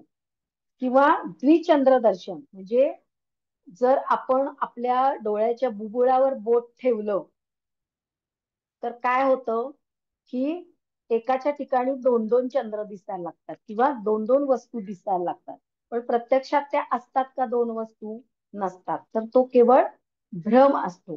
त्याप्रमाणे अज्ञानी मनुष्याला या जगाचा भ्रम उत्पन्न होतो. हे जगच सत्य आहे असा भ्रम उत्पन्न होतो. त्याचप्रमाणे हे रघुनंदना, हे सर्व जगज्जाल केवळ भ्रमामुळं किंवा अज्ञानामुळं किंवा संकल्पनांमुळं उत्पन्न झालेलं आहे असं तू निश्चितपणे समज, असं वसिष्ठ श्रीरामांना सांगतात. सर्व जगज्जाल जे आहे, सर्व हे जे जग आहे ते केवळ भ्रमामुळं किंवा अज्ञानामुळं किंवा संकल्पनांमुळं उत्पन्न झालेलं आहे असं समज, असं वसिष्ठ श्रीरामांना सांगतात. परंतु शुद्ध संवितच त्रैलोक्य आहे. खरं ज्ञान काय आहे किंवा खरं सत्य काय आहे, तर शुद्ध संवित हेच त्रैलोक्य आहे. संवित म्हणजे चैतन्य, चेतना हीच खरी आहे, बाकी सगळं मिथ्या आहे. यथार्थ ज्ञान काय आहे, तर शुद्ध संवितच त्रैलोक्य आहे. जेव्हा हे अशा प्रकारचं ज्ञान, खरं ज्ञान, सत्य ज्ञान होतं तेव्हा सर्व भ्रम गळून पडतात, म्हणून त्याला सम्यक ज्ञान असं म्हटलं जातं. शुद्ध संवितच त्रैलोक्य आहे असे यथार्थ ज्ञान झाल्यावरच सर्व भ्रम हे गळून पडतात आणि यालाच सम्यक ज्ञान किंवा यथार्थ ज्ञान असं म्हटलं जातं. आता अज्ञानामुळं जे दिसलेलं असतं, अज्ञानामुळे जे दिसलेलं असतं त्याचं यथार्थ ज्ञानामुळं किंवा या खऱ्या सम्यक ज्ञानामुळं परिमार्जन होतं. किंवा जेव्हा खरं ज्ञान होतं त्यावेळी कळतं की आपण आपल्या अज्ञानामुळं या जगाला सत्य समजत होतो, परंतु हे तर असत्य आहे. विषय ज्ञान हे अनेक दुःखांना कारणीभूत होतं. विषय ज्ञान आणि त्याच्याबद्दलची आसक्ती ही अनेक दुःखांना कारणीभूत असते आणि हे विषय ज्ञान या यथार्थ ज्ञानामुळं नष्ट होतं. यथार्थ ज्ञानामुळं अजून काय होतं तर यथार्थ ज्ञानामुळं विषय दर्शनाचा त्याग होतो. म्हणजे सतत जे इंद्रिय मन विषयांच्या मागे धावत असतं आणि ते विषयांची प्राप्ती करण्यासाठी सतत व्याकुळ होत असतं तर त्याचा त्याग होतो. विषयाचं दर्शन होत नाही, त्याच्याबद्दल आसक्ती निर्माण होत नाही आणि त्याच्यामुळं निर्माण होणारं दुःख सुद्धा नष्ट होतं. आणि त्यामुळं योगी हा पूर्णानंद रूप होतो आणि त्याच्यासाठी दुर्लभ असलेलं मोक्षाचं द्वार हे उघडलं जातं. योगी पूर्णानंद रूप होतो. त्याला स्वतःच्या आत्म्याचं प्रत्यक्ष ज्ञान होतं आणि दुर्लभ असलेलं मोक्षाचं द्वार हे उघडलं जातं. अशा प्रकारे ज्ञानाचा महिमा वसिष्ठांनी वर्णन केलेला आहे. काय काय होतं ज्ञानामुळं, सत्य ज्ञानामुळं किंवा सम्यक ज्ञानामुळं काय होतं तर अज्ञानाचं परिमार्जन होतं. नंतर भ्रम गळून पडतात. त्याच्यानंतर विषय ज्ञान नाहीसं होतं. संवित आणि संवेद्य यातला भेद कळतो आणि योगी पूर्णानंद रूप होतो आणि त्याच्यासाठी मोक्षाचा दरवाजा हा उघडला जातो.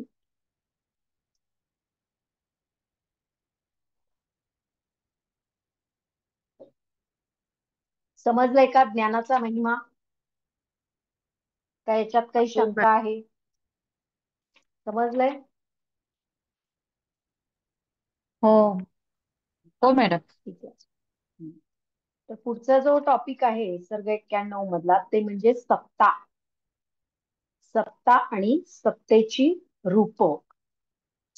आता महर्षी वसिष्ठ सांगतात, श्रीरामाला म्हणतात की हे श्रीरामा, या संविदेचं बीज सन्मात्र आहे.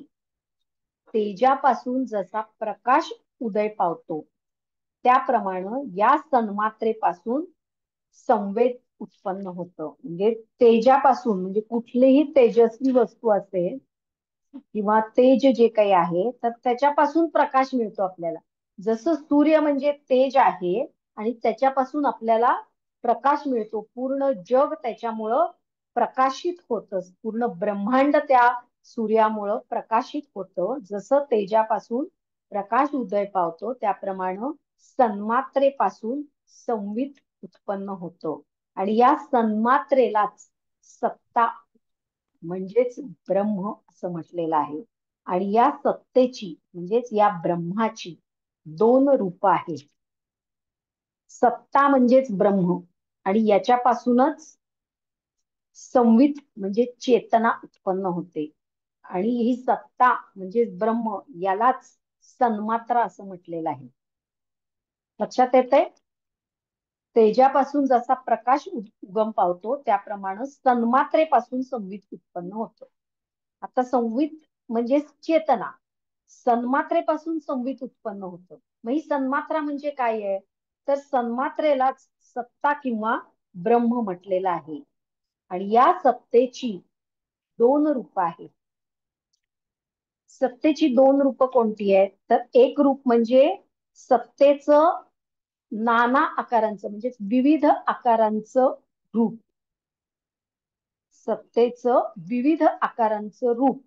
आणि दुसरं रूप कोणतं आहे तर सत्तेचं महारूप किंवा एक रूप. दोन प्रकारची रूप आहेत सत्तेची. पहिलं सत्तेचं रूप कुठलं तर सत्तेचं नाना आकारांचं रूप आणि दुसरं रूप कुठलं तर सत्तेचं महारूप किंवा सत्तेचं एक रूप. तर अशी दोन रूप आहेत. तर ती आपण एक एक एक बघूया. आता सत्तेचं नाना आकारांचं रूप. आता हे कसं आहे तर सत्तेचं नाना आकारांचं जे रूप आहे ते अनेक आकारांनी विलास पावत असतं. त्याच्यामध्ये अनेक आकार आहेत. म्हणजे घटता, पटता, त्वत्ता, मत्ता, ममता या अनेक गुणधर्मांमुळे सत्ता रूपाचे विविध आकार किंवा विविध विभाग पडून ते अनेक रूपांनी होऊन राहिलेलं आहे. म्हणून जगात सत्तेची नाना रूपे दिसतात, अनेक रूपे दिसतात, अनेक रूप त्याच्यातून प्रतीत होत असतात. परंतु ते सत्तेचं रूप म्हणजे नाना आकारांचं जे रूप आहे तो केवळ भ्रम आहे, केवळ तो एक भास आहे, ते काही खरं रूप नाहीये सत्तेचं, आणि ते मिथ्या स्वरूप आहे, म्हणजेच ते जग आहे. ब्रह्म सत्यम जगन मिथ्या, हे जे जग आहे ते सत्तेचं नाना आकाराचं रूप आहे. म्हणजे या जगतामध्ये अनेक गोष्टी आहेत, काही सजीव आहेत, काही निर्जीव आहेत. तर त्या निर्जीव गोष्टी आहेत त्या म्हणजे काय, तर दगड, माती, या सगळ्या ज्या निर्जीव वस्तू आहेत त्या निर्जीव वस्तू. नंतर सजीव वस्तू म्हणजे ही सगळी शरीरं, वेगवेगळे प्राणी, पक्षी, वनस्पती, हे जे सगळे सजीव आहेत हे अनेक आकारांचे आहेत, बरोबर. म्हणून हे जे सत्तेचं नाना आकारांचं रूप आहे म्हणजे जगत आहे ते भ्रम आहे, ते काही त्याचं खरं रूप नाही. हे नाना आकारांचं सत्तेचं रूप हे मिथ्या स्वरूप आहे. म्हणून हे रामा, कालसत्ता, स्वसत्ता, वस्तुसत्ता या सर्व मूळ सत्तेच्या विभाग कला आहेत, आणि त्यांना सोडून देऊन मनुष्याने सन्मात्र परायण झालं पाहिजे. वसिष्ठ उपदेश करतायत ना रामाला की कालसत्ता, स्वसत्ता, वस्तुसत्ता या सर्व मूळ सत्तेच्या, म्हणजे मूळ सत्ता कोणती, तर ब्रह्म. तर या ब्रह्माच्या विविध विभाग कला आहेत, आणि या सगळ्या, आणि कारण का, तर हे सगळे भ्रम आहेत, म्हणून त्यांना सोडून देऊन मनुष्यानं सन्मात्र परायण झालं पाहिजे, म्हणजेच केवळ ब्रह्माची उपासना ही केली पाहिजे, असं वसिष्ठ म्हणतात. कालसत्ता, कालसत्ता म्हणजे काय, तर भूतकाळ, वर्तमान काळ आणि भविष्य काळ या प्रत्येक काळामध्ये या जगातल्या ज्या वस्तू आहेत त्याच्यामध्ये स्थित्यंतर होत असतात. म्हणजे कालसत्ता म्हणजे आपलं स्वतःचं उदाहरण घ्या, आपण जन्माला येतो त्यावेळी एक लहान बालक असतो, त्यानंतर काही काळानं तारुण्यात आपलं रूप बदलतं, त्यानंतर आपण वृद्धत्वाकडे जातो, वृद्धत्वामध्ये अजून आपलं रूप बदलतं. म्हणजे जे आपण जे तुम्ही आता याच्यामध्ये बघितलं असेल पातंजली योगसूत्रात त्यांनी जे सांगितलेलं आहे, धर्म लक्षण, अवस्था लक्षण, ही जी लक्षणं जी सांगितलेली आहेत तर ती कसं काळानुरूप प्रत्येक वस्तूचं रूप हे बदलत असतं. ती झाली कालसत्ता. स्वसत्ता म्हणजे आपलं स्वतःचं रूप बदलत असतो, किंवा आपण सुद्धा दुसऱ्या वस्तूंचं रूप हे बदलत असतो, म्हणजे मातीपासून आपण घट बनवतो, तर स्वसत्ता. वस्तुसत्ता म्हणजे वस्तूंवर सुद्धा काळाचा परिणाम होत असतो, किंवा वस्तूंवर सुद्धा इतरांच्या कृतीचा परिणाम होत असतो आणि त्याचं सुद्धा रूप बदलत असतं. तर यालाच कालसत्ता, स्वसत्ता, वस्तुसत्ता असं म्हटलं जातं. तर या सगळ्या सत्तांचा मूळ जे काही आहे, मूळ सत्ता जी आहे म्हणजे जी ब्रह्म आहे, तर या मूळ सत्तेच्या या विभाग कला आहेत. या सगळ्या सत्ता मूळ सत्तेच्या म्हणजेच ब्रह्माच्या विभाग कला आहेत. पण यांना सगळ्यांना सोडून दिलं पाहिजे, कारण हे सर्व मिथ्या आहे. या सगळ्याला सोडून देऊन मनुष्यानं सन्मात्र परायण, सन्मात्र म्हणजे ब्रह्म, तर ब्रह्मपरायण झालं पाहिजे, फक्त ब्रह्माची उपासना केली पाहिजे. कारण हे नाना आकारांचं जे सत्तेचं रूप आहे हे सगळं मोहमयी आहे. आपण जर त्या मोहाला बळी पडलो तर त्यातून फक्त आपल्या वाट्याला दुःखच येणार आहे, तृष्णाच येणार आहे. म्हणून हे नाना आकारांचं सत्तेचं रूप जे आहे त्यात आपण रममाण न होता ते सोडून देऊन आपण फक्त सन्मात्र परायण झालं पाहिजे, असं वसिष्ठ रामाना सांगतायत. भिन्न भिन्न पदार्थांची कल्पना करणारी विभाग कल्पना जेथे असते तिथे भ्रम उत्पन्न होतो. भिन्न भिन्न पदार्थांची कल्पना करणारी विभाग कल्पना म्हणजे या सगळ्या जगातल्या वस्तू आणि भौतिक पदार्थ जे आहेत ते मोह निर्माण करतात, आणि आपण त्या मोहाला जेव्हा बळी पडतो किंवा या पदार्थांची जेव्हा आपल्याला आसक्ती निर्माण होते, त्यावेळी तिथे दुःख आपल्या पदरात पडतं किंवा क्लेश निर्माण होतात, आसक्ती निर्माण होते. म्हणून भिन्न भिन्न पदार्थांची कल्पना करणारी विभाग कल्पना जिथे असते तिथे भ्रम उत्पन्न होतो. आणि म्हणून नाना आकारांचं जे सत्तारूप आहे हे कधीही खरं नसतं, ते भ्रामक आहे. आणि ते पावन सुद्धा नसतं. पावन का नसतं, तर ते माणसाचं चित्त स्थिर न करता अस्थिर करतं. तृष्णा आसक्ती निर्माण करतं, माणसाला क्लेश देतं. म्हणून हे सत्तेचं रूप जे आहे ते दुःखकारक आहे, भ्रामक आहे. म्हणून याच्या मध्ये रममाण न होता त्याचा त्याग करून माणसानं सन्मात्र परायण झालं पाहिजे. हे रामा तू सन्मात्र परायण हो, असं वसिष्ठ श्रीरामांना सांगतायत. त्याच्यानंतर दुसरं जे रूप सांगितलेलं आहे सत्तेचं, ते म्हणजे सत्तेचं महारूप किंवा सत्तेचं एकरूप. आता जेव्हा संपूर्ण विश्वातील सत्ता एकाकार होऊन स्थिर होते, तेव्हा तिला सत्तेचं महारूप किंवा सत्तेचं एकरूप असं म्हटलेलं आहे. संपूर्ण विश्वातील सत्ता, संपूर्ण विश्वातील सत्ता म्हणजेच हे सगळं जगत एकाकार होऊन जेव्हा स्थिर होतं, एका जागी स्थिर होतं किंवा एकरूप होतं, तेव्हा त्याला सत्तेचं एकरूप किंवा सत्तेचं महारूप असं म्हटलेलं आहे. आणि सत्तेचं जे नानारूप प्रतीत होतं, सत्तेचं जे नानारूप प्रतीत होतं, नाना वस्तू किंवा नाना प्रकारचे आकार असलेलं हे जगत जेव्हा आपल्याला अनुभवायला येतं, ते खरं नाहीये, ते भ्रामक आहे. म्हणून निर्लेप निराकार अवस्थेत जे सन्मात्र स्थित आहे, निर्लेप निराकार अवस्थेतलं सन्मात्र म्हणजे काय, तर निर्गुण निराकार ब्रह्म, जे आता आपण आधी बघितलं. तर निर्लेप निराकार अवस्थेत असलेलं जे सन्मात्र स्थिर आहे तेच सत्तेचं एकरूप किंवा महारूप आहे. म्हणजे निर्गुण निराकार ब्रह्म हीच खरी सन्मात्रा किंवा सत्ता आहे. आणि हे सत्तेचं अतिशुद्ध रूप आहे. म्हणजे त्यामध्ये कोणत्याही प्रकारचे विकार नाहीयेत, त्यामध्ये कोणत्याही प्रकारचे मोह नाहीयेत, आसक्ती नाहीयेत. असं सत्तेचं अतिशुद्ध रूप आहे. ते केव्हाही नाश पावत नाही, ते कधीच नष्ट होत नाही आणि ते कधीच विसरलं सुद्धा नाही, विसरलंही जात नाही. म्हणजे त्याची कधीच विस्मृती होत नाही, ते कधीच विस्मरणात जात नाही.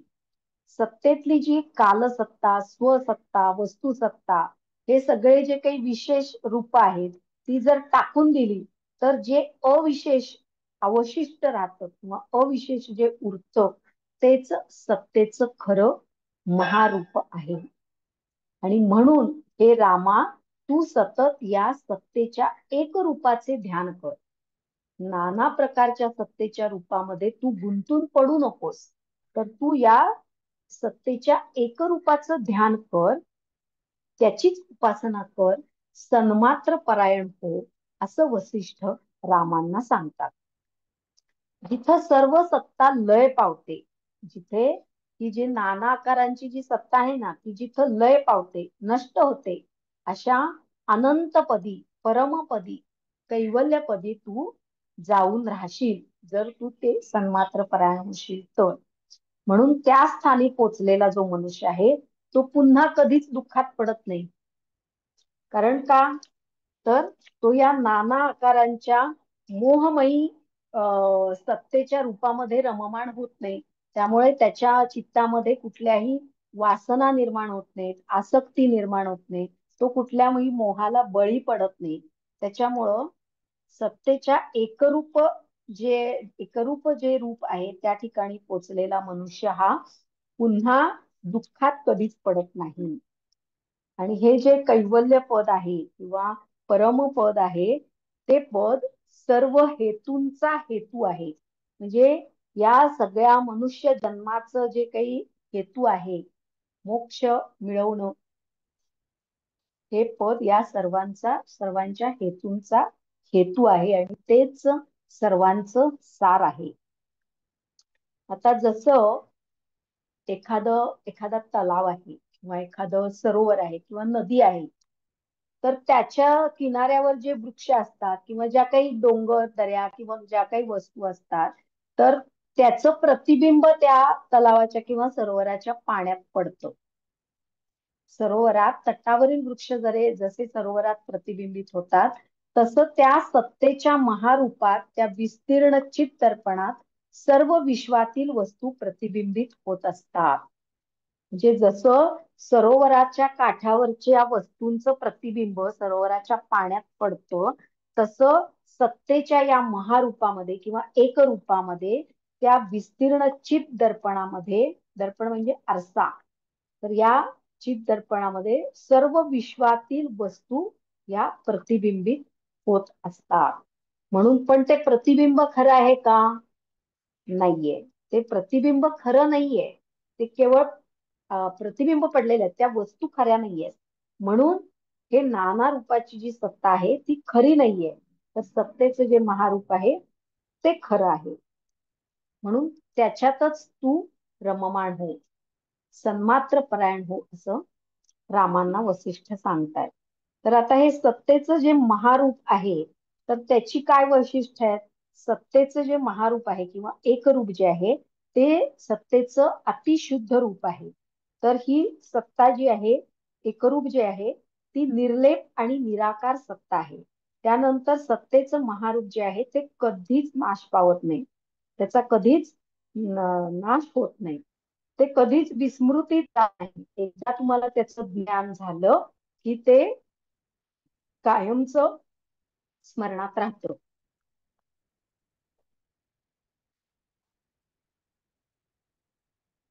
त्यानंतर सत्तेचं हे जे महारूप आहे, त्याच्यामध्ये जेव्हा माणूस त्याची उपासना करतो किंवा त्यामध्ये त्याचं जेव्हा ज्ञान होतं माणसाला, तेव्हा त्याला परमपद प्राप्त होतो किंवा कैवल्य पद प्राप्त होतं.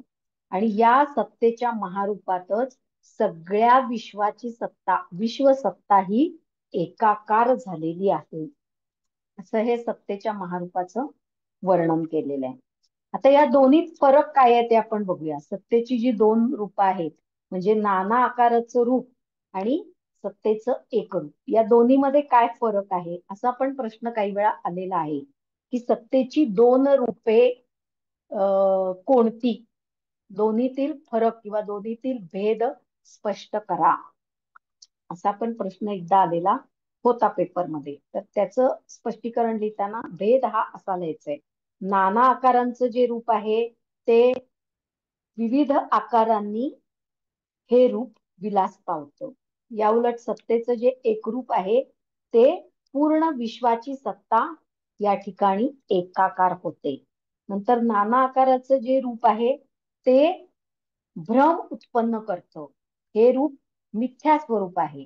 आणि सत्तेचं एकरूप कसं आहे, तर ते खरं आहे. सत्तेचं एकरूप हे खरं आहे, ते सत्य स्वरूप आहे, मिथ्या नाहीये, सत्य स्वरूप आहे आणि भ्रम उत्पन्न करत नाही. नंतर तिसरा भेद कोणता आहे, तर नाना आकारांची जी सत्ता आहे ते सत्ता रूपाचे केवळ विभाग पडलेले आहेत. सत्तेच्या रूपाचे केवळ वेगवेगळे विभाग पडलेले असतात. आणि सत्तेचं जे एकरूप आहे ते कसं आहे, तर याच्यामध्ये सत्तेचे सर्व विशेष टाकलेले असताना सर्व विशेष रूप जे आहे त्याचा त्याग केला असता जे शेवटी उरतं, अविशेष जे उरतं ते सत्तेचं महारूप आहे. नंतर नाना आकारांचं रूप कसं आहे, तर स्वसत्ता, कालसत्ता, वस्तुसत्ता असे केवळ सत्तेच्या विभाग कला आहे. आणि सत्तेचं एकरूप कसं आहे, तर त्याच्यामध्ये कोणतेही विभाग नाही आहेत, ते निर्लेप आणि निराकार आहे आणि एकरूप आहे. नंतर नाना आकारांचं जे रूप आहे त्याच्यामुळं काय होतं, तर या नाना आकाराच्या सत्तेच्या रूपामध्ये मनुष्य गुरफटून जातो, भ्रमिष्ट होतो, मोहाला बळी पडतो आणि दुःखी होतो. आणि सत्तेचं जे एकरूप आहे तर याचं जर ध्यान मनुष्यानं केलं तर मनुष्य अनंतपदी किंवा परमपदी पोचतो. असे या दोन्ही मधले भेद हे लिहायचे आहेत. लक्षात आलं का? सत्ता हो मॅडम. सत्ता प्रकरण समजलंय ना? का काही ह्याच्यामध्ये शंका आहे? ठीक आहे. नाही. आता याचा पुढचा जो टॉपिक आहे ह्याच्यातला तो म्हणजे आता इथे आपला सर्ग 91 संपलेला आहे. सर्ग 91 हा संपलेला आहे. सर्ग 91 हा सगळ्यात महत्वाचा सर्ग किंवा मोठा सर्ग होता. पण सर्ग 91 हा इथं संपलेला आहे. आता पुढचा जो सर्ग आहे योग वसिष्ठच्या उपशम प्रकरणातला सर्ग 92. सर्ग 92 मध्ये आपण काही टॉपिक बघणार आहोत. तर त्याच्यामध्ये पहिल्यांदा आहे मुक्तीचं बीज किंवा मुक्तीचे मार्ग. मुक्तीचे मार्ग कोणते किंवा मोक्ष कसा मिळवायचा त्याचे मार्ग कोणते आहेत हे वसिष्ठांनी सांगितलेलं आहे. आणि त्याच्यानंतर चित्त जयाचे मार्ग सांगितले, म्हणजे चित्तावर आपण नियंत्रण कसं मिळवायचं हे पण वसिष्ठांनी सांगितलेलं आहे. त्याच्यामध्ये दोन दोन गोष्टी सांगितलेल्या आहेत वसिष्ठांनी. एक म्हणजे मोक्ष कसा मिळवायचा, मोक्ष मिळवण्याचे उपाय कोणते, आणि दुसरं एक सांगितलंय त्यांनी की चित्तजय, चित्तावर विजय कसा मिळवायचा हे पण सांगितलेलं आहे. तर पहिल्यांदा आपण मोक्ष कसा मिळवायचा हे कसं सांगितलंय वसिष्ठांनी ते बघूया. तर मुक्तीचे मार्ग किंवा मोक्ष बीजे किंवा परमप्राप्तीचे उपाय हे की तिन्ही मोठा आहे एकच मॅडम आहे. काय? हा सर्ग मोठा आहे का हा 93? नाही, सर्ग 92 घेतोय आपण आता. 91 हा मोठा होता. हा 91 म्हणजे सर्ग 91 मोठा होता. आता सर्ग 92 93 हे छोटे छोटेच आहेत तसे. 92 मध्ये दोनच पुढच्या संकल्प. तासाला घेऊ. 92 मध्ये बोला. सर्ग म्हणजे 92 मध्ये सर्ग हा जर खूप मोठा असेल तर म्हणजे पुढच्या तासातच चालू पुढच्या करू. वेळेला पुढच्या लेक्चरला घेऊया. नाही, सर्ग 92 हा छोटाच आहे. त्याच्यातला एक संकल्पना फक्त आता आपण घेणार आहोत आणि दुसरी संकल्पना आहे जी ती पुढच्या लेक्चरला घेऊ.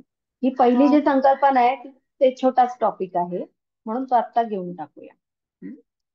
तर उपशम प्रकरणातला सर्ग 92 जो आहे त्याच्यामध्ये त्यांनी मुक्तीचे मार्ग सांगितलेले आहेत. मुक्तीचे मार्ग म्हणजेच मोक्ष बीजे आणि म्हणजेच परमपद प्राप्तीचे उपाय. आता या तिन्ही पैकी काहीही विचारलं तरी त्याचं उत्तर हे एकच असणार आहे. म्हणजे मुक्तीचे मार्ग म्हटलं तरी हेच सांगायचे, मोक्ष बीजे कोणती म्हणलं तरी हेच सांगायचं, आणि परमपद प्राप्तीचे उपाय म्हणजे सुद्धा हेच उपाय सांगायचे. म्हणजे मुक्ती, मोक्ष, परमपद, अनंतपद, कैवल्य हे सगळे समानार्थी शब्द आहेत. हा, या तिन्हीवर काही विचारलं तरी ते उत्तर एकच असणार आहे. तर आता मुक्तीचे मार्ग, मनामध्ये आपल्या जे काही विचार निर्माण होतात, इच्छा निर्माण होतात, सतत काहीतरी आकांक्षा आपल्या मनामध्ये निर्माण होत असतात, त्यालाच संवित असं म्हटलेलं आहे. या संवितमुळेच आपल्या मनामध्ये सतत काही ना काही विचार, इच्छा, स्वप्न, आकांक्षा निर्माण होत असतात. आणि या संवितमुळेच आपल्याला जगताचा अनुभव येत असतो. संवित आहे म्हणून बाहेरच्या जगातल्या प्रत्येक गोष्टीचं आपल्याला ज्ञान होतं. आणि या संवित किंवा वासनांमुळेच आपण जगाशी जोडले जातो. म्हणजे संवितमुळे आपल्याला विषयाचं ज्ञान होतं आणि विषयाचं ज्ञान झालं की त्या विषयाबद्दल आपल्या मनात मोह निर्माण होतो, आसक्ती निर्माण होते, आणि म्हणूनच या संवित हेच आपल्याला या जगताशी जोडायला कारणीभूत ठरतं. म्हणून या वासनांचा जर त्याग केला तरच परमपदाची किंवा मोक्षाची प्राप्ती होते. परंतु वासना त्याग करणं सोपं आहे का? नाही. वासना त्याग करणं हे अतिशय अवघड आहे. वासना आहेत म्हणून आपण काम करतो, पैसे कमावतो आणि आपल्याला हव्या त्या वस्तू आपण विकत घेतो, हवी ती सुख आपण प्राप्त करून घेतो. जर वासना मनामध्ये निर्माणच झाल्या नाहीत तर आपण काहीच करणार नाही. कशासाठी करायचं?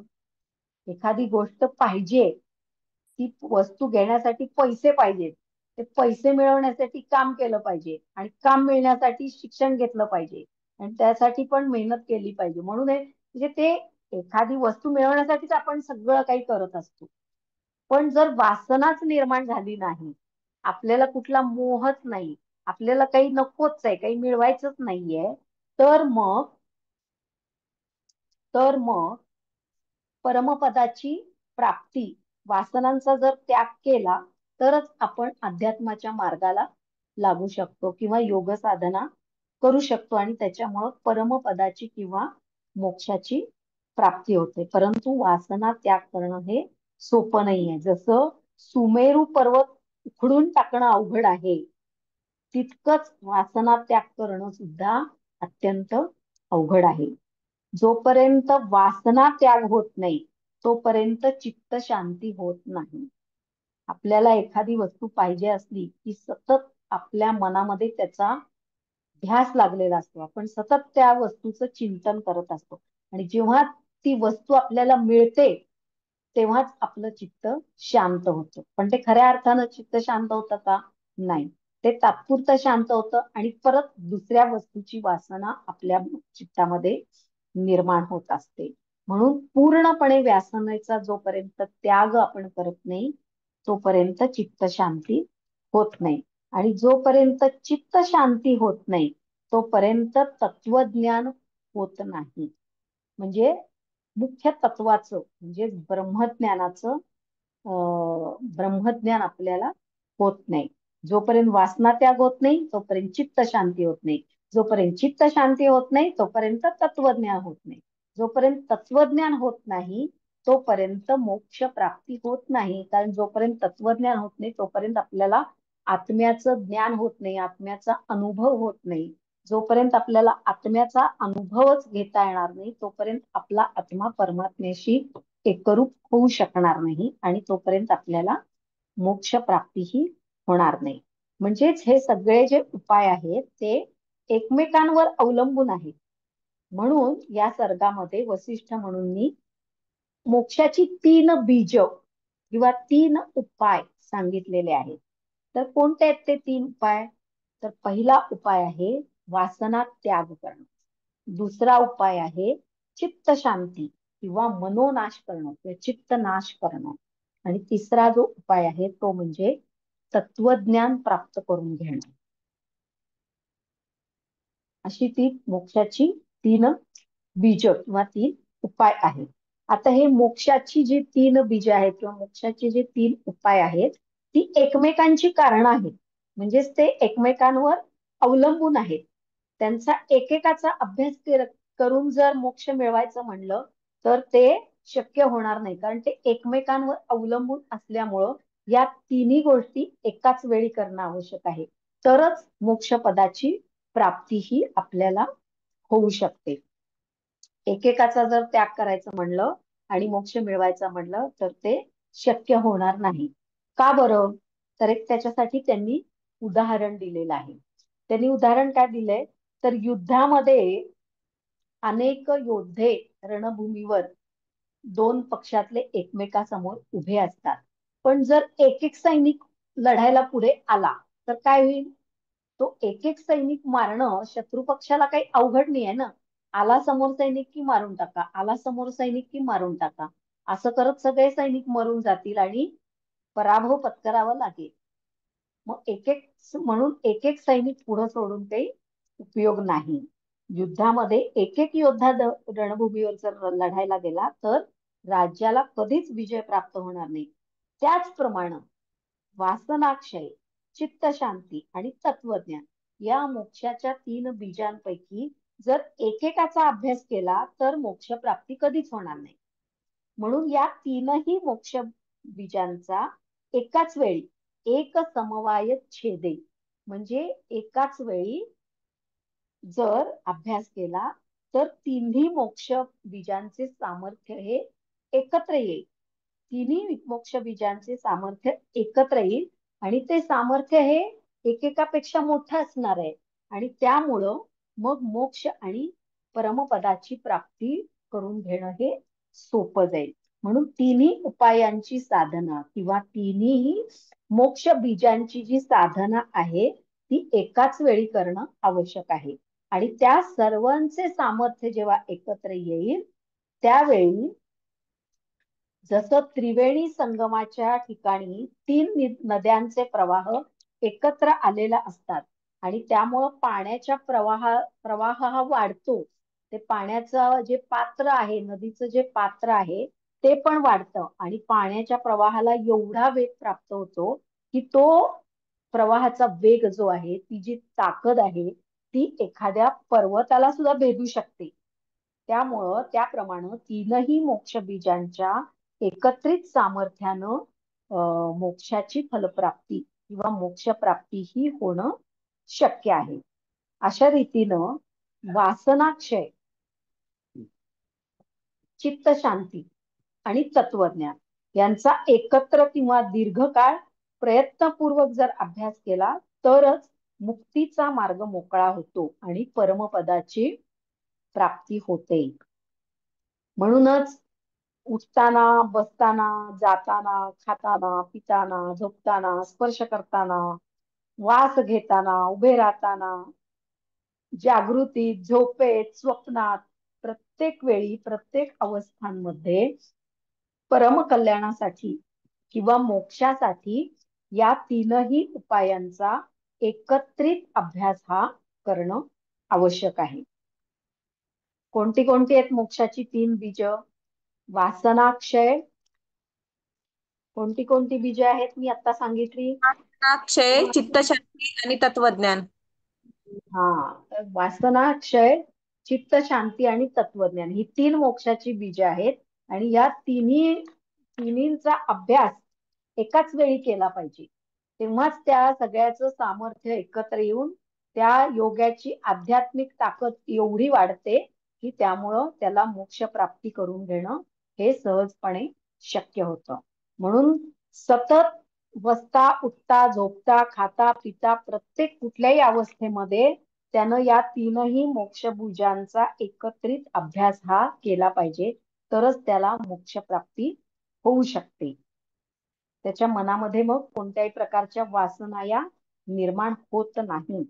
म्हणजे वासनाक्षय झाला की चित्त शांती होते आणि चित्त शांती झाली की मग खऱ्या ज्ञानाची आपल्याला प्राप्ती होते. खरं ज्ञान होतं, आत्मज्ञान होतं, आत्म्याचा अनुभव येतो. म्हणजे हा आत्मा वेगळा आहे, हे शरीर वेगळं आहे, आत्मा हाच खरा आहे, मी म्हणजे माझं शरीर नसून माझा आत्मा आहे, हे खरं आत्म्याचं ज्ञान होतं. आणि जेव्हा आत्म्याचं ज्ञान होतं तेव्हाच तो आत्मा परमात्म्यामध्ये एकरूप होऊ शकतो आणि जेव्हा आत्मा आणि परमात्मा एकरूप होतात तेव्हाच परमपदाची प्राप्ती होते. तर इथं आपण थांबूया का घ्यायचंय पुढचं? मॅडम आता एकच सर्ग राहिलाय ना? नाही हा, याच्यामध्ये 92 मधला अजून एक टॉपिक आहे. सर्ग 92 मधला एक टॉपिक होता मोक्ष बीज, दुसरा टॉपिक आहे चित्तजयाचे मार्ग. आणि चित्तजयाचे मार्ग झाल्यानंतर मग सर्ग 93 होईल. उद्या घेऊया का? उद्या जमेल का? संध्याकाळी 7 नाही ते 8? नाही, मला 7 ते 8 जमत नाही ना, म्हणून तर मी रविवारी लेक्चर देते. आता पुढच्या रविवारीच एकदम. ओके, अजून चालेल. 20 मिनिटं ऐकायची तयारी असेल तर पुढचा टॉपिक घेऊ आपण. तो 20 मिनिटात संपण्यासारखा आहे, पण मला वाटतं आता तुमचा पेशन्स संपलेला दिसतोय. हो तर मॅडम. आपण थांबू. बरं, याच्यात काही शंका आहेत का कुणाला? काही तुम्हाला असाइनमेंट दिल्यात का? हो हो असाइनमेंट दिल्या हो, नाहीत दिले ना कधी? दिले. दिल्यात का? योग वसिष्ठच्या पण दिल्यात का? हो हो असाइनमेंट मध्ये पेपर दिला. हो मॅडम. बर, मग आतापर्यंत जे शिकवलंय त्यातले कुठले क्वेश्चन आहेत का असाइनमेंट मध्ये? आहेत मॅडम, पण अजून लिहायला चालू केलं नाहीये. बर, ठीक आहे. हा. तुम्हाला मी नोट्स पाठवून देईन. त्या नोट्स मिळाल्यात? हो. नाही, नोट्स काही मिळाल्यात का? एक PDF मिळालेत, म्हणजे त्याचे ते म्हणजे म्हणजे मूळ पुस्तकाचे PDF ग्रंथाचे मिळालेत. नाही. हा, हा, मूळ पुस्तकाचे ग्रंथातले PDF मिळाले. नाही. हम्म. ठीक आहे, मी तुम्हाला माझ्या नोट्स पाठवून देते. ठीक आहे मॅडम. हा? म्हणजे पुढचा 1-2 टॉपिक झाले की मग मी माझ्या नोट्स तुम्हाला पाठवून देते. मग ते हो नोट्स प्रमाणे उत्तरं लिहा म्हणजे मग तुम्हाला ते सोपं जाईल. ते लक्षात ठेवायला हो पण सोपं जाईल हो. हो परीक्षेत हो राहायला. कारण ते पुस्तकात प्रमाणे उत्तरं लिहिणं किंवा ते लक्षात ठेवणं तसं जरा अवघड जातं. त्याप्रमाणे मी जेवढं आवश्यक आहे तेवढ्याच नोट्स मध्ये आहेत. तेवढं जरी तुम्ही लिहिलं पेपरमध्ये तरी तुम्हाला चांगले मार्क मिळू शकतात. आणि मुख्य म्हणजे समजून घ्या. फक्त पेपर पुरता अभ्यास करू नका. कारण हे पुढेही आयुष्यामध्ये खूप वेळा आपल्याला उपयोगी पडतं. त्यामुळं जास्तीत जास्त समजून घ्यायचा प्रयत्न करा. एकदा ऐकून पूर्णपणे समजत नाही. मी दुसऱ्यांदा, तिसऱ्यांदा जेव्हा वाचाल त्यावेळी तुम्हाला जास्त चांगलं समजेल ते. ठीक आहे? ह्याच संकल्पना थोड्या बहुत प्रमाणात म्हणजे तिकडे ह्याच्यामध्ये पण येतात, योगसूत्रामध्ये पण येतात आणि हठयोग हा, प्रदीपिकेमध्ये ह्या योगसूत्रामध्ये संकल्पना पाहायला काही मिळतात. काही कल्पना आहेत. काही हो कल्पना आहेत त्यामध्ये सुद्धा.